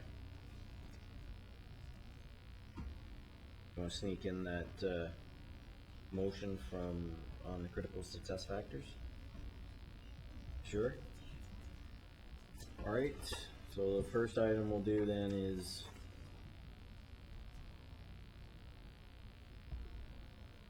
are you suggesting we do the whole committee, the board meeting, and then go into committee of the whole? Is that what you're suggesting? Yeah. Okay, all right. He really does have an exam. Or a date. Or a date. There's a honeybee list. Looking for efficiency, Chair. Okay, that's great. This is efficient. Okay, so the first item I'd like to do is a motion to adopt the critical success factors. Please.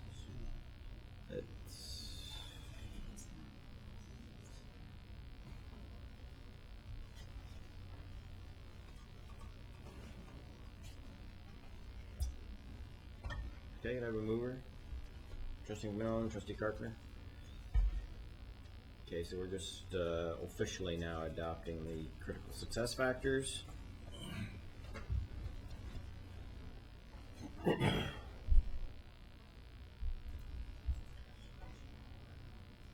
Nope. Okay, that passes unanimously.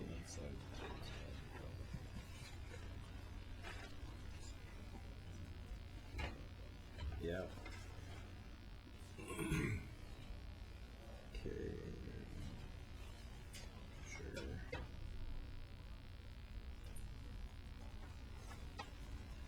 So where should I be now? 8:01? Okay, so report from Committee of the Whole you can read. Move on now to report from Committee of the Whole. Committee of the Whole,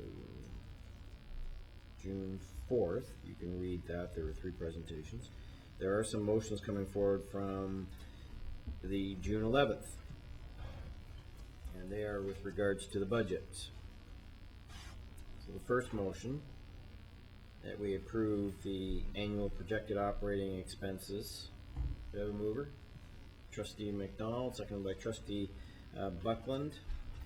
That the Upper Canada District School Board approve the 2014-15 annual projected operating expenses in the amount of $353,166,414 and the capital of $45,841,585 plus all additional amounts subsequently allocated by the ministry.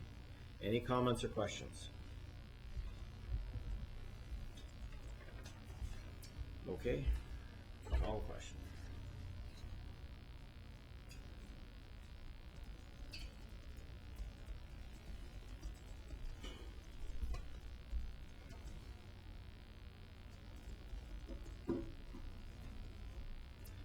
Okay, that passes with 2 opposed. Opposed are trustee McPherson and trustee Swan.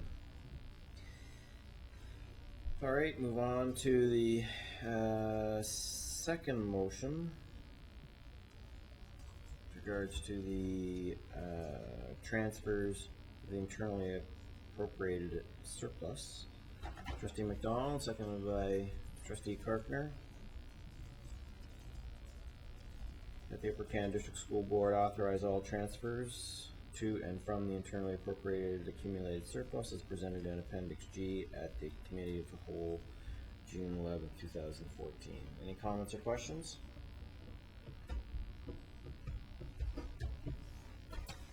Call the question.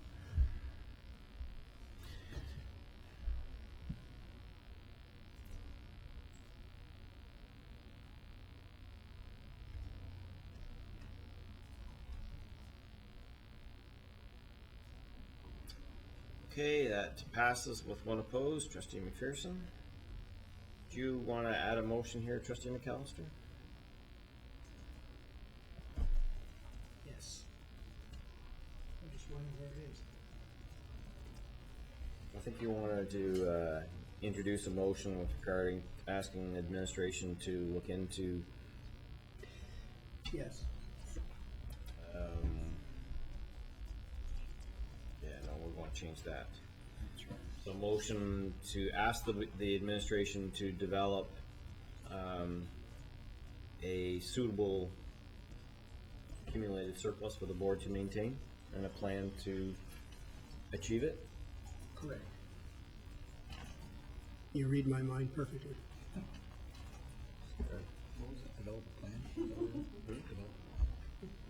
Yes, to figure out what it should be. It was sounded good a minute ago. Determine an amount. To determine an amount, an appropriate amount. Thank you very much, trustee McCray. And develop a plan to achieve it. Moved by trustee McAllister and seconded by trustee McDonald. Is there enough in there, director or superintendent of business? Yep, go ahead. If I may, through you, Chair. Just for clarification, are we talking about accumulated surplus in total, or are we talking about the unappropriated? Unappropriated, that's good. The unappropriated the available for compliance unappropriated. Exactly. Yeah, the unappropriated. What's that called again? The unappropriated? It's the accumulated surplus available for compliance unappropriated. Say that again for Lisa. Accumulated surplus available for compliance unappropriated.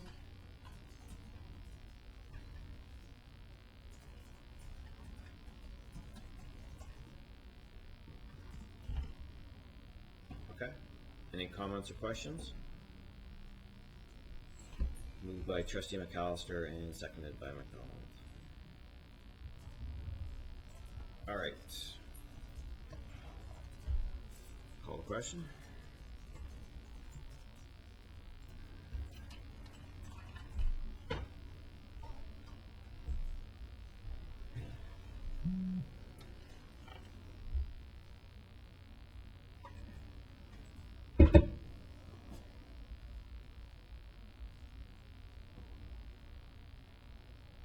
Waiting on one vote. Okay, that passes unanimously. Thank you, everyone. The supervised alternative learning. Now, this is usually a lengthy report. We'd like you to confine. Nope, we don't have a report. No report, the committee did not meet. Because we don't have any students. Yeah, you might want to just give us just some explanation. Because we don't use it. Don't use it. We have other ways, right? Other methods. All right, trustee McAllister, can you give us the report from SEAC? Well, you have the report in front of you. Trustee Edwards may wish to comment further on it, but it speaks for itself. So the recommendation is from the SEAC that we should adopt these revisions? It is. Okay. Were there any revisions that to the document, or did SEAC adopt the document as presented? I'd like to ask Trustee Superintendent Edwards to comment on that. I'm not sure. I don't think that there were. Yeah, through you, Chair, most of the, or just updated changes that we did add one section with explanations with regards to respect to our section 23 sites. And then there was the updated staffing section. So aside from that, most of the updates are page changes or small date changes. Okay. But essentially, there was nothing, though, that SEAC commented on or had changed prior to it coming in, or requested that change. Okay. So moved by trustee. So moved by trustee McAllister, seconded by trustee Richards. Yep.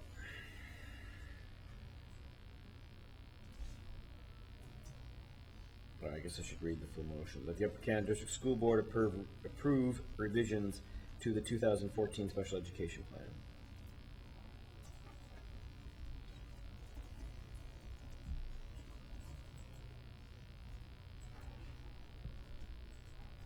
Okay, that passes unanimously. Can we push the officer report to the next meeting?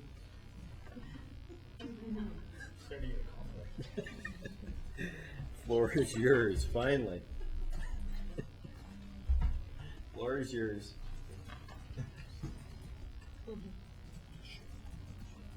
Okay. We just received an email as trustees from Malta asking Yep. to sign that we agree to receive the recommended, or the emails from them because of the passing of. Okay. Yeah. We're okay with all that? Yes. I can speak to that. Go ahead. Just, so that's basically just ensuring that they're not infringing any spam laws. That's that new The requirement. change, there's a new law. So I think you might have seen a number of emails. Some of the law firms might have sent those emails out to you, but OSPA is just doing their due diligence to ensure that they're sending it out and not going to be crucified later on. That's not really a good word, I guess. For sending out what might be considered spam. So I just wanted to go over a few things concerning OPSPA. I wanted to touch upon the priorities as they're going to be amended or proposed to be amended at the AGM, policy resolutions that were submitted by member boards, and just quickly the budget. I'll speak briefly about the constitutional amendments and then the budget. As far as the priorities go, if you recall, on an annual basis, I come forward and I talk about the priorities that OPSPA has, and then the context within the priorities of the area of emphasis. I'm very vocal at our OPSPA meetings that a lot of this is not really a priority. It's the regular day-to-day operations of OPSPA. However, I am one voice of many at OPSPA, and we continue to have priorities listed as you see them. The priorities do encompass a number of areas, and within those priorities, there are huge amounts of areas of emphasis. My concern has always been that there's too much, and we expect too much collectively. We, as trustees, expect too much of OPSPA with little concentration on effectively trying to make change in a specific area. So that's my soapbox blurb for priorities again this year. But moving forward, we do have the priorities. You will recall the names being the whole child is the first priority. For many areas of emphasis, everything is on our OPSPA website. We have one recommendation that they're going to be changing, though the whole child will now become, or proposed to become, student well-being and the whole child. So people felt that the whole child didn't include enough. We needed to make sure that we were more specific to include student well-being in the whole child. 21st century education, always being on the forefront of what OPSPA and their individual boards do to make sure that we're meeting the needs of kids moving into the 22nd century now, but now that we're fully into the 21st.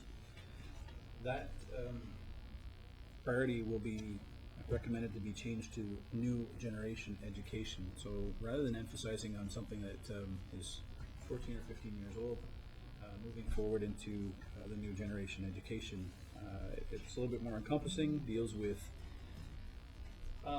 whatever might be happening at the time as opposed to just labeling it as 21st century education.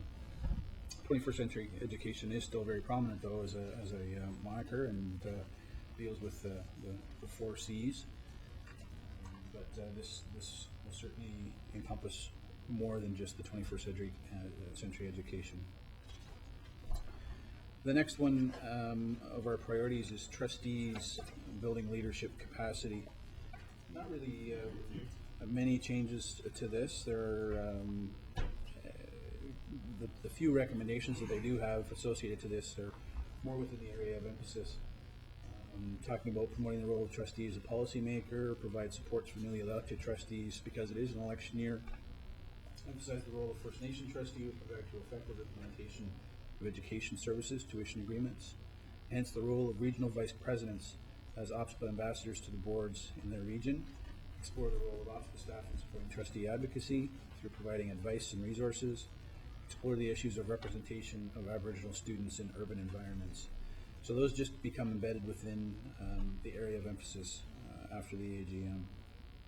The next one is labor relations. Again, this would be something that, in my view, is typically an ongoing feature as opposed to a priority. But there are a number of recommendations associated to labor relations, and all will be encompassed within the area of emphasis. Developing a structure, process, communication plan. We spoke about that previously, about how OPSPA is going to take the lead on the central side of things and how they propose to get the communication out. Offer advice and support as needed as boards engage in local bargaining.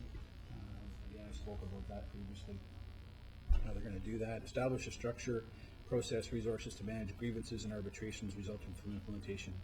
That's some of the work that still needs to be required, and we have to get a collective agreement before we can worry about how we're going to deal with those types of things moving forward. Continue advisory role on the implications of contracts that have been legislatively imposed. Continue provision of learning and information exchange ideas through Labor Relations Symposium and Provincial Labor Relations Network. ensuring that any government initiative is assessed from a labor relations, collective bargaining perspective and influenced where necessary on behalf of OPSPA member boards. Collaboration with member boards to identify common issues where OPSPA can take leadership on behalf of boards in the provincial context. One of the things you'll notice is OPSPA will deal with some things that are, on the forefront through the government. They will send out information to member boards on a regular basis, but they're always welcome to issues that we may face and bring forward. So there's a number of ways that we can bring that forward so that we can allow OPSPA to do that.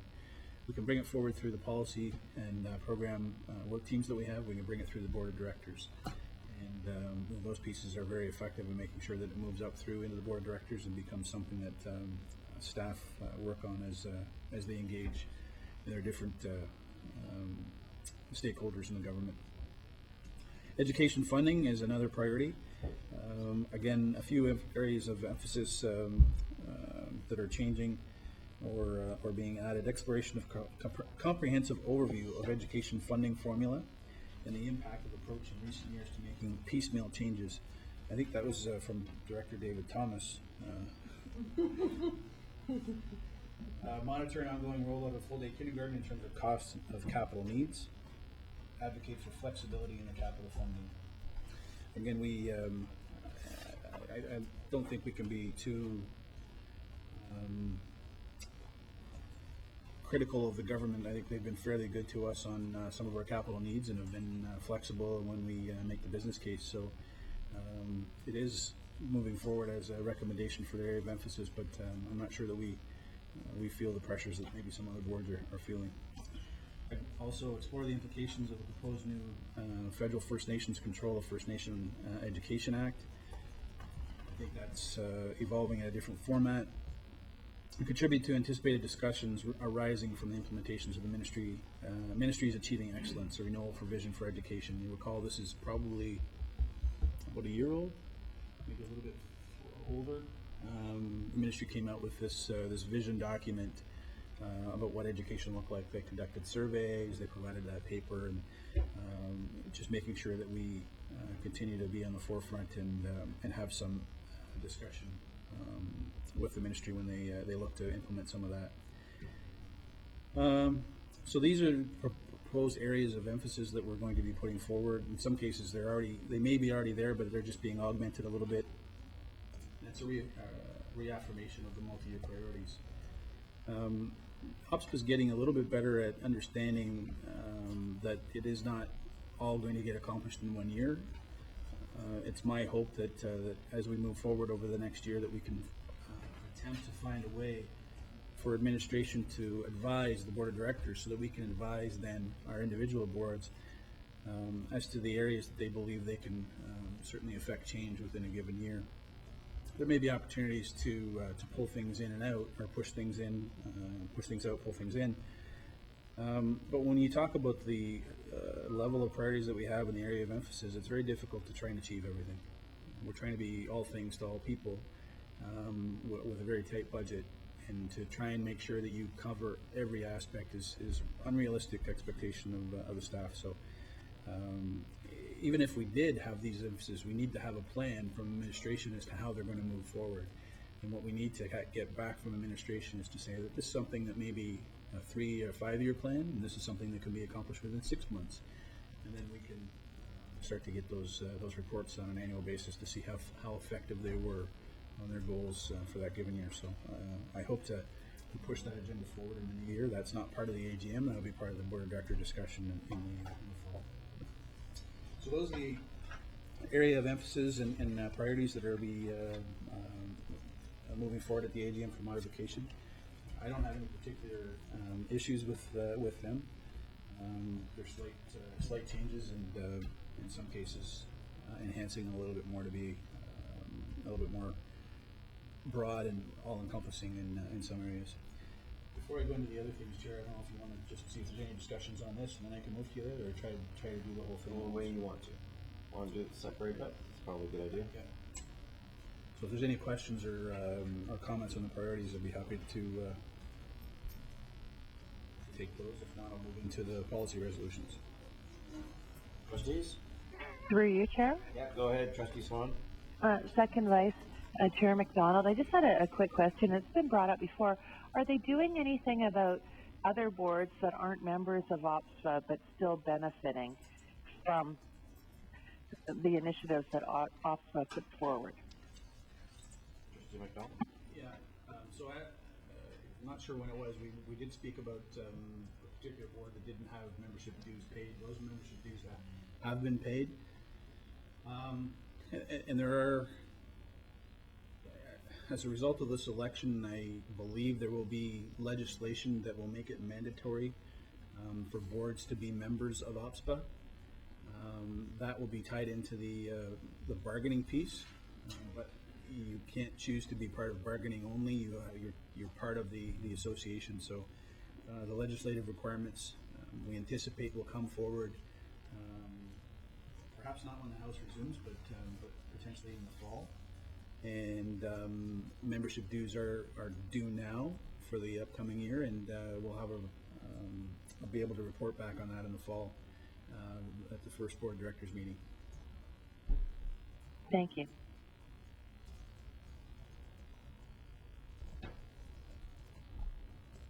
Okay, so carry on to the next. The next piece that we talked about, or that we have, is the policy resolutions. This is an opportunity for individual boards or individual members of boards to submit policy resolutions. This year there were 3. Those 3 were trustee determination by boards submitted by Limestone, attracting males to the teaching profession submitted by Waterloo Region, and possible health effects on Wi-Fi in schools also submitted by Waterloo Region. So those, typically what happens is you see the information move forward through the member boards, gets supported by the board, then it goes to the executive and then out to the board of directors. We'll say that those 3 resolutions are not moving forward to the AGM. On trustee determination by boards, there is work that's going to be done just to make sure that we get the information out to boards. Attracting males to teaching profession is going to be referred to one of the working groups.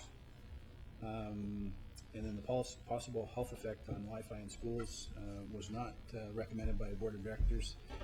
And the reason why they didn't recommend it was they provided some information on Wi-Fi in schools, and it certainly didn't support the findings or the arguments that Waterloo Region was trying to promote. So it wasn't. They felt that it was. They were quite comfortable in taking the lead from health, and that there were no adverse effects as a result of having Wi-Fi in schools. So those 3 resolutions are not moving forward to the AGM. There is a slight possibility that resolutions could come from the floor. Not often does it happen, but depending on what might occur, might have occurred since our last board of directors meeting and the AGM, you could see something like that happen from the floor. But at this point, those resolutions are not moving forward to the AGM. Trustee McPherson.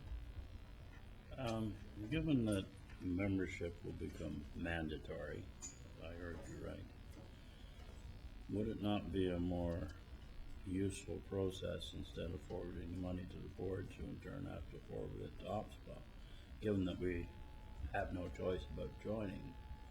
Would it not be simpler to simply fund OPSPA directly from the ministry, based upon enrollment statistic given by the boards? I think it certainly cuts out the middleman. However, it creates a conflict of interest. We want OPSPA to be the voice of public education in Ontario, and if they're being funded by the hand that feeds them, and being critical of those pieces, then it doesn't create that layer of but not meaning to debate it. But if we have no option to join, they are simply allocating us money for that membership. So it is a conflict. But we could still adjust what we pay. We could still pay more. Yeah. You can still pay more. Yeah. Okay, that's okay. Good answer. So I would wanna keep it, I think it would be best for us to keep it in our control as much as possible. You know, OPSPA's tremendously difficult to hold accountable as it is, so. And are they, the legislation will just be, you have to be a member, not what the fees are. I don't believe that they're gonna have the financial piece tied into it. And did you say that they were gonna put money in the budget? No, you didn't talk about that. That's still up, we're not sure. Well, how that's gonna- and I think that for all intents and purposes, it is in the budget. It is another, yeah. It's something that we've all worked in, so. I wouldn't want them to put a line in either. I think that would be a mistake. I think at one time there was talk about that, but Yeah. I believe they've moved away from that and they're not going to pursue that. It's just to ensure, so the basis of the membership is based, as a result of the bargaining aspect. So if you need to be part of the bargaining aspect, you need to be a member of OPSPA to have that central and local aspect. So that's why the mandatory piece is involved. I guess at some point, you choose to be a member of another association. I'm not sure how the wording is going to be, but there is going to be language in there having mandatory membership. I'd like to think that people would see enough value in it that they wouldn't have to be. But I guess the unions force all teachers to be members, so. Yeah. Okay. Any other comments or questions? So the next piece is just constitutional amendments. The constitutional amendments, again, can typically come from boards, individuals and member boards, and could frame the way OPSPA moves forward. There are no proposals from any member boards. The only recommendations that are coming forward are housekeeping issues, removing language. At one point, we had the ability to have French language boards be members. We're removing that language now. It's simply housekeeping measures to ensure that we are staying relevant and in the times of 2014. I guess it's somewhat of our policy review. Administration took a very comprehensive look at our Constitution and made sure that we were cleaning it up. The Constitution sometimes, if it's not clean, will create those issues when it comes time for those critical votes on who does what or what's going to happen. So they've made sure that they've moved through and found the areas where it needs to be cleaned up. And it's probably long overdue, but I'm glad they've done it. There's nothing, as I said, that is contentious, I guess, at this point to cause some member boards to be concerned. So it's just housekeeping issues, making sure that the I's are dotted and the T's are crossed as far as the legalities. So that's the Constitution. I'm not sure if there's any questions on that. The budget, I will just speak briefly on the budget. One of my pet peeves is with OPSPA is that, as I alluded to earlier, the number of priorities that we have and the expectations that collectively trustees have on OPSPA to try and achieve everything. OPSPA hasn't raised, has been living within the same dollar amounts and budget for a number of years. They haven't raised fees in a number of years. And the primary reason why they haven't raised fees is as a result of some large boards being faced with some increases. We're in a situation where our membership fee is based on enrollment. And so if you have an increase in enrollment, then you're going to pay more. If you have a decrease in decline in enrollment, then you have an opportunity to pay less. It averages out, it equals out in the sense that the money doesn't change a heck of a lot, but some boards end up paying more. So they've put some measures in place to say that we will freeze things. So we use the same formula to determine what the rate is, but we froze it in time so that the enrollment doesn't have a factor. So we've frozen that amount. That's a concern for me as a member on OPSPA, and it's a concern for me in Upper Canada. Because if we expect OPSPA to be that voice for public education, then we should be willing to pay and support it. The budget for OPSPA is at 2.5 million. 2.5 million, and it's a revenue neutral budget, so it's 2.571 in revenue and 2.571 in expenses. Of the 2.5 million, 2.4 is through membership fees. So predominantly funded through membership fees. There are other funds that they get through providing services or operating training sessions where the ministry would contract them to provide a ministry-led venture on training trustees, conference fees just in general around OPSPA, AGM, the labor relations, and then also some advertising fees or fees associated to an arm's length corporation that they have as the OESC, which basically rents space from them within their office building and rent some professional services, or not really professional services, photocopying, that type of thing. The $2.5 million, of that, 1.6 million is for staff support.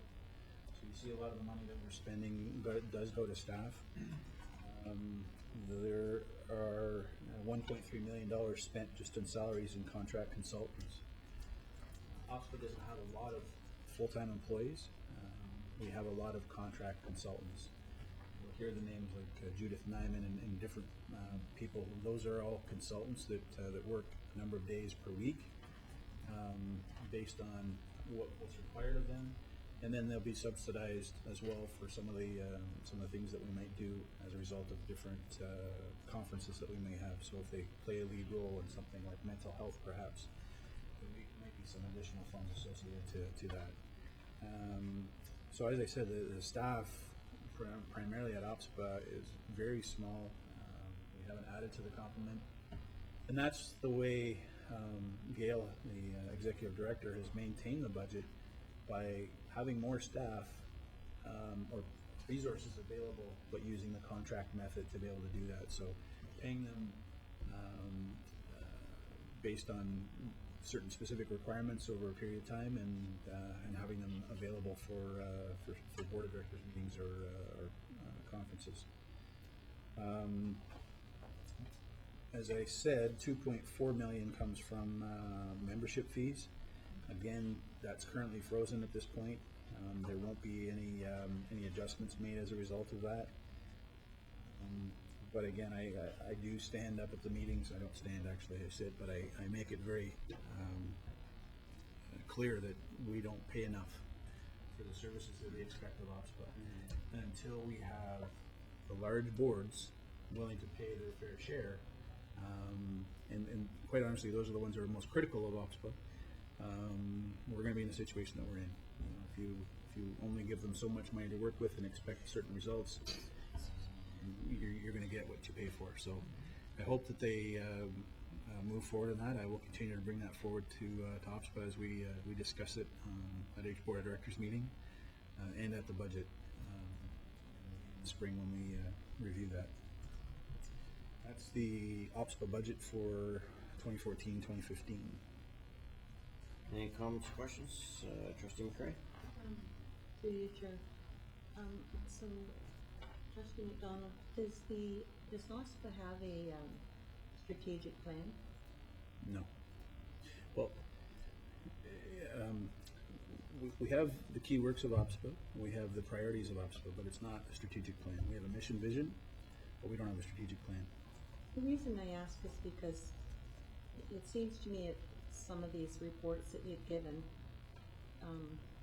as you alluded to, they're trying to offer all these services, and it's the old game where you can't be everything to everybody, and the need to identify what those priorities are, in fact. And one of those priorities might very well be that they need some additional permanent staff in order that they have the resources so that they can, in fact, identify where they need to be and what they need to be doing. Is that fair? like, am I? Preaching to the choir, I totally agree with you, Mr. Chair. I think it's the biggest difficulty with OPSPA is if you can picture the number of people at board of directors. So, we have, 10, 11 individuals here. We have well over 50 at the board of directors representing that many boards with, how many other trustees. So you can go as high as 22 trustees at Toronto and as few as 7 in some boards. You've got a number of people wading in to try and make sure that their little piece of the puzzle on the area emphasis is included. And when you try to make sure that you have that coverage, the simplicity of whole child is that it's the whole child. You don't need to break it down any further. And you have member boards who are adamant that it needs to be this way. So it's the continuous wordsmithing associated to it that allows us to have such a large area of emphasis that we look at. So you've got that piece. Then you've got, as I said, the board of directors being a large group. A number of the boards that are represented are happy with what they get from OPSPA, want more, but don't want to pay more. So we've got an education piece at OPSPA to move out, and we've discussed that OPSPA board of directors many times, to move out to our member boards to come to these meetings and advocate for OPSPA and the resources and the benefits you get from being an OPSPA member and what it gets. I work in sales, and if you don't identify what the value adds are, then you can't charge for them. So if OPSPA doesn't come to us and tell us the benefits that they have around the energy sector and ensuring that energy rates are down and providing those discussions that they have with the ministry and various ministries, right? There's lots of legislation that is impacting boards of education that comes from outside of ministry education. We have a number of staff that really, and you see this on a regular basis, that are watching it like hawks. Any legislation that comes through and sending it out to board and saying, here's how it might impact you. They send you the Hansard review, so you can sit down and look at that. And so I think OPSPA needs to do a better job at selling themselves to justify the financial impact that boards need to have on making sure that they're members of OPSPA. So OPSPA needs to do that. Boards of education need to make sure that one of the frustrations that I experience, and certainly President Barrett talked about this, we talked about how we're moving forward with labor relations. Boards need to send a consistent person to OPSPA, and you need to have that consistent voice. A lot of boards are sending a different person almost on a sometimes less than an annual basis. There's no consistency there, and not every board reports as we do on OPSPA. I provide a verbal report. That's my own issue as far as the constraints that I have to get the information out. But a lot of boards don't even discuss it. They send a member to the board of directors, and it comes back, and not much occurs. So we need to make sure that we, as board of directors at OPSPA, are more diligent in promoting the work that we do at the table, and in getting our collective group at our individual boards on side. I represent Upper Canada at the board, and I'm very happy to do that. And my voice is certainly reflective of what we say here. If we choose to do something different than what OPSPA is doing, I certainly will make sure that's vocalized at meetings. But we have a number of individuals that you're there,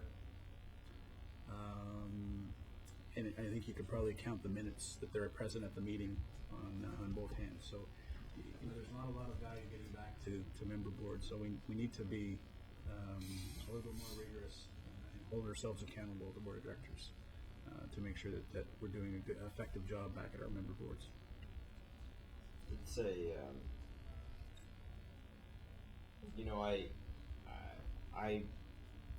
if you get a chance, or you're coming back for another term, or before this term to attend, I strongly advise that you do.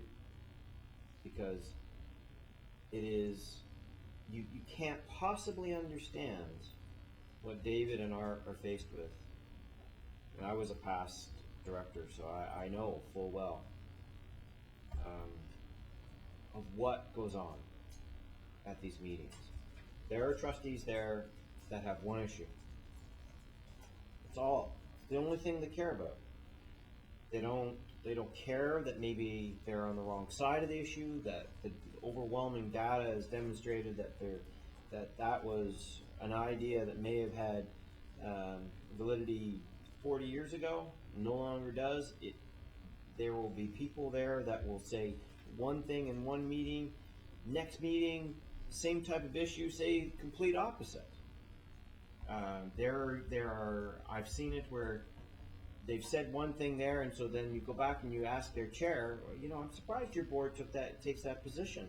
Wow, we don't really pay any attention to OPSPA, just send that person because, didn't want them on any other committee.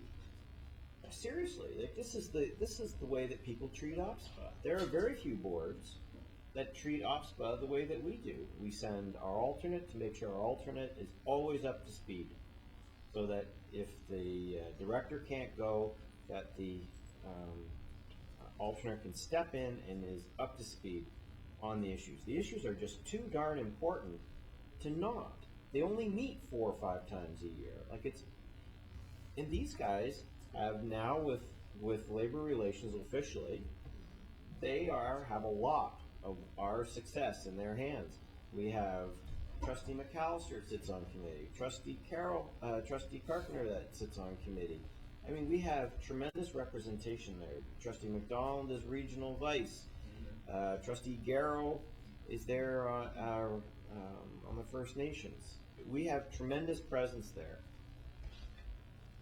It is frustrating that more boards don't take it seriously, and it's a puzzle on how you get them to take it seriously. You would think that with labor relations, that they would recognize that they should. But sadly, I don't think most boards get it. I really don't. Well, through you, Chair, back to the priorities. Even an immediate strategic plan, that it involved 2-year plan or 3-year plan, and something put together in terms of, a structure, so that in fact there is accountability. You're using words that boards, you're using words that most boards don't even use at their own board table. Like most boards don't have a strategic vision like we do. Most boards aren't even talking about accountability. Like I know what you're saying. The framework. It must be frustrating. Extremely frustrating. Because it's like you've got this resource, but it can't function. So we try to work it from within. Trustee Carpenter? Through you, Chair, is the labor relations person on contract or a full-time employee? Contract. Right now, anyway. We know what the budgets are like on the other side. I mean, they have research teams. They probably have research teams that spend more money than OPSPA does. And so they should. These things are important. But we do the best we can. Code's part of this too, You're trying to draw me into it. My thing here is, and we're going to be talking about negotiations soon. You just said it, Carol. We have a part-time person negotiating multi-million-dollar deals. She's outstanding. I have a great deal of respect for her, and David knows that. We've got a heavy hitter who knows how to do it. But the fact is that we have one arm tied behind her back, and why doesn't she have a team? Well, she has a team. Jeremy's on her team, and he's going to make it work. Yeah, so is Jeremy's now working in Toronto? He's on her team. No, that's not what I mean. He's holding No, I the know. hat. I'm just saying you're absolutely right. Anyway, okay. Any other comments? Oh, dear. No.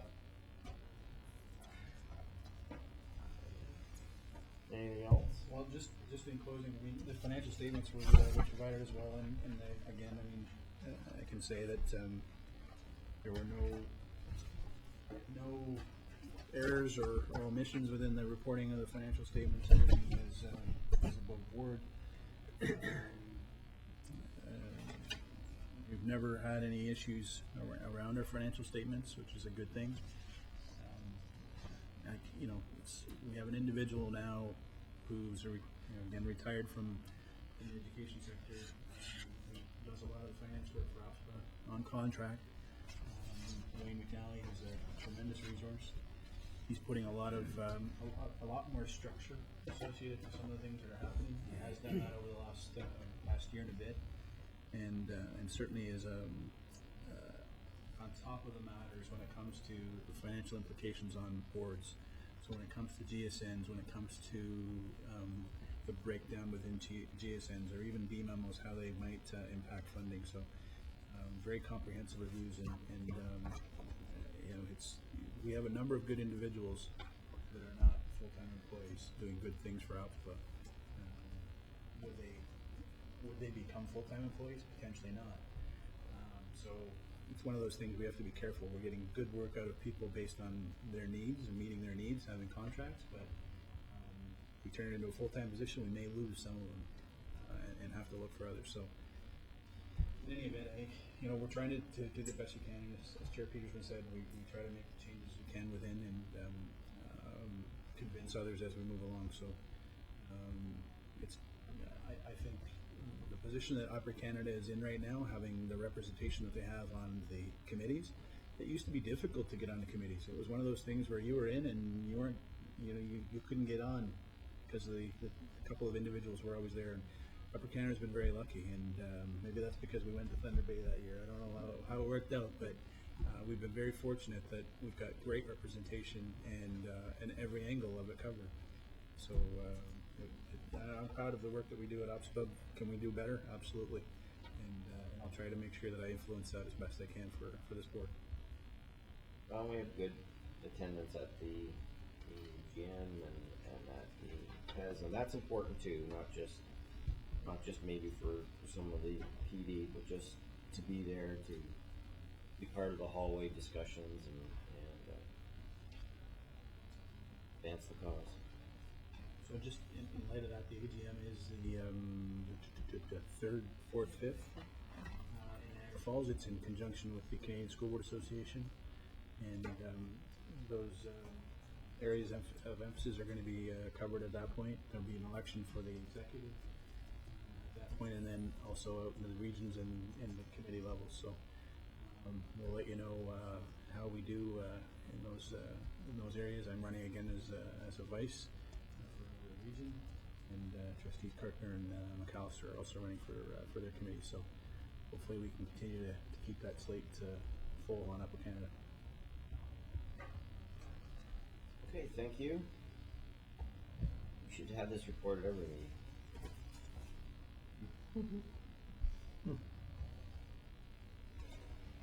All right. Did you want to just do a quick remark before we move into committee of the whole? Sorry? We're going back to the whole private. We have to go to committee of the whole and then private. But there's another item we do not have down committee of the whole. United Concerned Forces. Oh, yes, that's very true. Discuss that right now. Thank you. Okay, trustees, so this will just be a final item in our board meeting. Dave and I have talked off and on over the last couple of months over concerns about the availability of courses, how course selections, the course selection process. Had a couple of situations that have developed and worked out. but it did cause me to reflect on the whole process. And I think that my thought is that this is a process that we've been using for X number of years, where kids go to select a list with their parents, have what courses they want, and then it's seeming like it's becoming more like a lottery.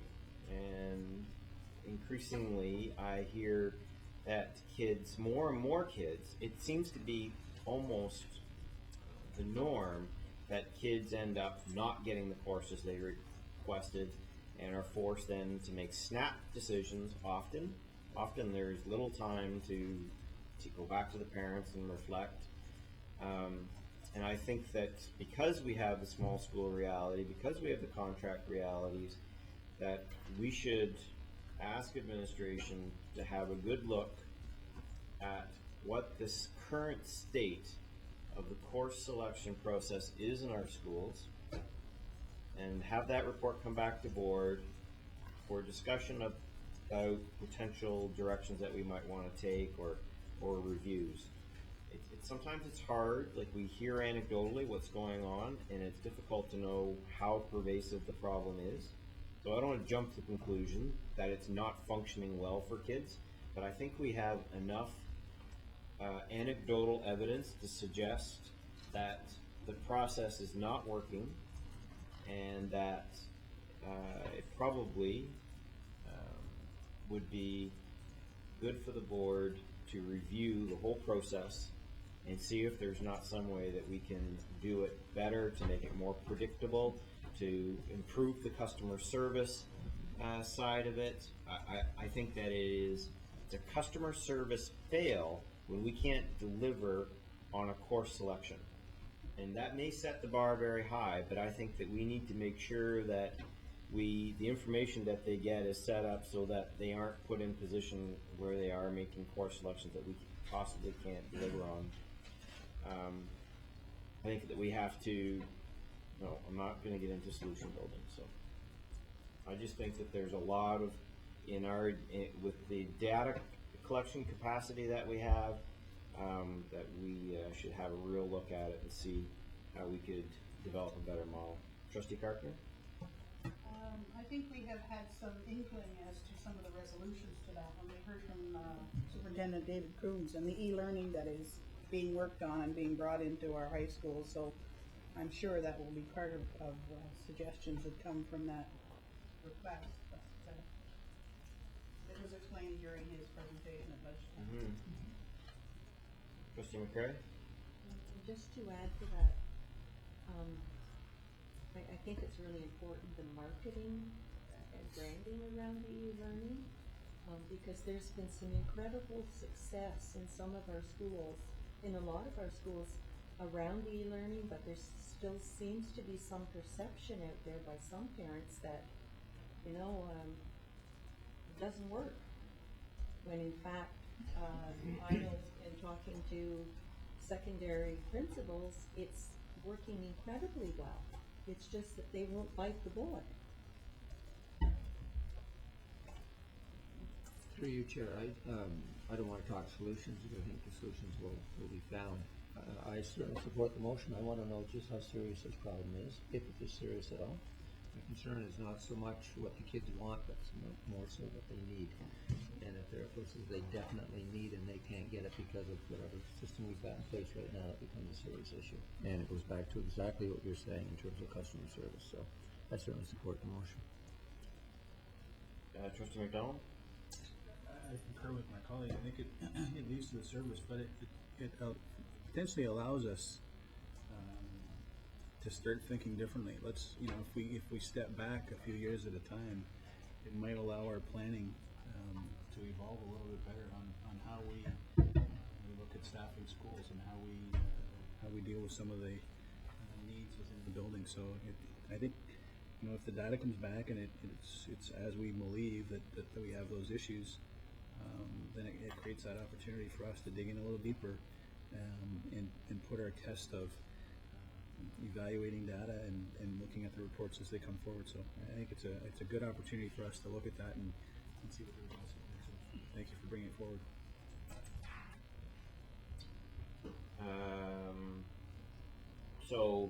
what I've asked for, just to be clear, is not the solutions yet. It's just a status update. Date unknown. We can talk about the date in a second. On the current state of availability of high school courses and the course selection process in our high schools. Actually, just take the high schools out in front of courses and put it in front of our schools and just make one reference to high schools. Excellent. Director? Yeah, first of all, I think it's a good question. I think it's a question that should be asked. I'm not sure how complicated this is, as you and I discussed this earlier with other schools and so forth. Is this a breakdown of communication? Are we asking kids to apply for courses that we can't offer because you know the two people have diagnosed? You know, I'm just wondering how updated the guidance issues are and what we've asked. So I think it's a good question. I think, as you have clearly stated, let's examine the issue. Let's look at how complicated it is and then we should be coming up with the potential solutions. Trustee McAllister? I fully agree, and I do hope that the report will take into account alternate curriculum delivery methods that might better serve our students in our small schools, and they're all small apparently. So. I'd be interested to know what data we even collect. Like, would a principal, if I were to ask, know what percentage of students got? How many courses would they select? 8? 8? How many get 8 of 8? How many get 7 of 8 on the first go through? How many get 6 of 8? I hear wild stories that in some cases 4 and 5 courses that a student put on their request were not given, and you wonder. Trustee McPherson. Well, we went through that process last year with one of our children.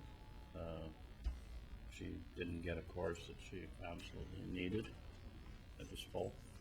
And even though she's highly talented, she couldn't take music. It was simply full. That's just an anecdote. The question I would have is, would this address the issue of a student being asked to take an online course because the course that they needed, let's say English, was simply not available in the semester that they were available? Like, you get this especially if somebody's doing a co-op placement, that they're physically not available, but they need that course. And I guess it would come out in the smaller schools worse than the large ones, that that particular required course is simply not available in that semester, that they end up being, and I agree with what you're saying about the online courses. We have to move away from this stigma that an online course is not a viable option. Like, a lot of kids simply do not want to take an online course. Well, and I think that the other issue that we've been trying to get at around the EFI, this is the time of the year you hear the rumors that we have staff telling kids to drop the French. Makes life a lot easier. Drop the French. And so I think that this is going to get a lot of questions. Or start the board being able to look at them. So how much time would you need, Director? I think this is going to be something we should come back to December on. I think we really have to get at the issues. I'm just looking and thinking about the nature of setting a charter for this and who'd be in charge. We have some really good people. As you know, with this reorganization and the CAP going through, there's a couple of people we'd like to lead this who are very knowledgeable about timetables, knowledgeable what the guidance staff do and so forth. I think this is something that we want to have a real review at, so you take a look at this before second semester in January, but I think it's something that I'd like to think is going to take a good chunk of October, and then because it's mainly focused on our secondary schools, it's something that we can pull together quickly. So you're going to have an org meeting, and you have one meeting in December, right?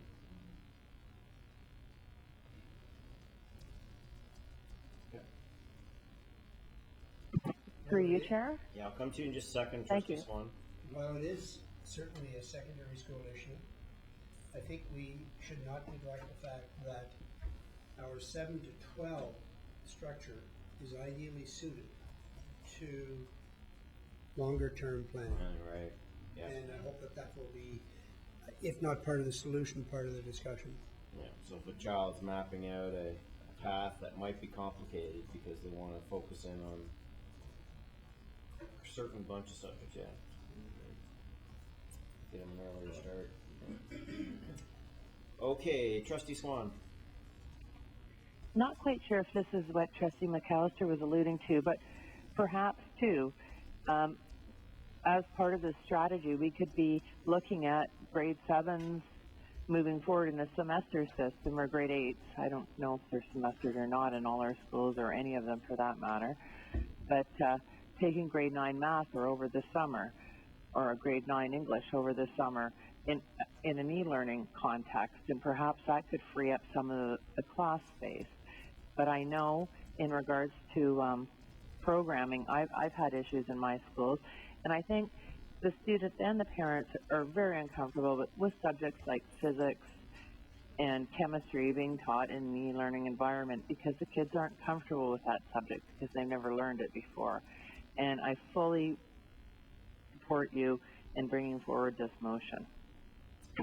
Okay, so I think everybody, 1 and 2 has had a chance, so let's take the vote.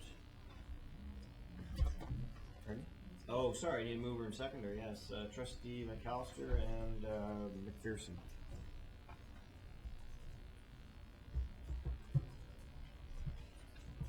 Good, thanks, Jeff, for reminding me. I meant to do it like first meeting in June. Okay, Director, you want to say a few things? Yeah, thank you very much, through you, Chair. Yeah, that's unanimous, sorry. Pass unanimously. First of all, I'd like to thank Nancy Barkley and the senior team for the work they did on the budget. I know that it's been an extensive and arduous event for the senior team because we're doing better. The good quality governance, and this is a compliment to you, Chair, leading us through that particular process, I think has helped us to really communicate effectively. The development of the accountability framework, I know that it's been a great deal of work and it had its roots in PD that the trustees were involved in, I think is really taking roots. But the senior team is really beginning to understand the nature of the whole aspect of key results indicators. The issue of return on investment is a complicated piece of work for us, but I think we're getting our heads around it. I think that the budget and the way it was organized is helping us to focus, be purposeful, to really be transparent and be responsive. I also believe that the twist that was created when you and I got together and created a year-long look at building the budget and building capacity in the senior team to articulate and tell the story of the budget development, what's happening with the budget, is a process that's going to serve this board and future boards really, really well. And I think Eastern Ontario students and the community are going to get a very dynamic school system that can actually really tell people what they're doing. So I'd like to thank you for pushing us hard. I've always said this around the table, that the better the question, I think the better you see the response of the senior team. And I would like to thank you for quality questions and real good direction. And finally, Nancy, to your team, that I know when all of the senior team was digging in hard to get the numbers to tell the story, I know they worked very, very hard. I saw them sitting here tonight, and I know that they put in long hours. And I know that I'm not going to put words in the trustees' mouths, but they saw it, and they believe in this group, and thank you for paying attention. And I think that we'll get even better at this, and I think that we will be able to tell our story in a very, very positive way about what we're doing with the taxpayers' dollars, and more importantly, as championed by this group of trustees, is what is our return on what we're doing and what's the impact we're having on kids. So Nancy, please share this with your team. My deep appreciation for what they're doing and for the senior team. I know we have people in Toronto tonight, and I know we have covered some people not well, and people at graduations, but I deeply respect what you've done, I think next year will be even better. So thank you very, very much. All right, and I'll just coattail on those comments. As you all know, I get to do many of these things for the last time, so this is my last budget, and I want to. I'm really pleased with the way that we moved the process forward, and the way that we did it. You know, I think that a lot of boards would have easily devolved into some real nastiness potentially between administration and governance. And David, through your leadership, we've always been able to test each other, appropriate amount of tension, whatever you want to call it, between governance and administration, but it's always done with respect for each other's roles. And one time we spoke about, meeting in the hallway, and but respecting each other's decision-making domains, and I think that we continue to model that. So thank you for your leadership in that, and trustees, you guys are an awesome team to work with. You guys really get it. You make the chair's job really easy. So with that, I would like to get a motion to move into committee of the whole, and then we'll get another motion to move into private, because just so everybody understands, you can't have private in board because you make decisions in board, and you can't make decisions in private, so that's why you have to go into committee of the whole. Motion to move into committee of the whole, Trustee McRae, Trustee McMillan. And get the question up here. Yep.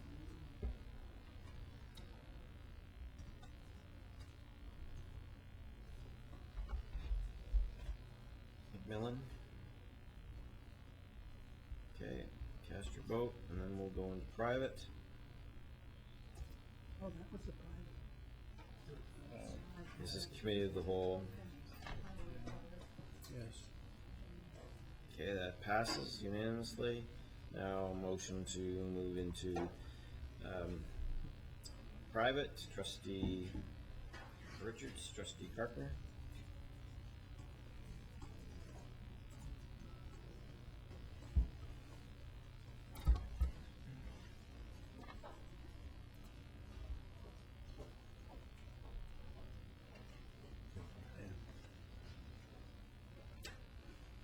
Okay, Trustee McAllister's in favor, yeah. Okay, so good. Passes, we're now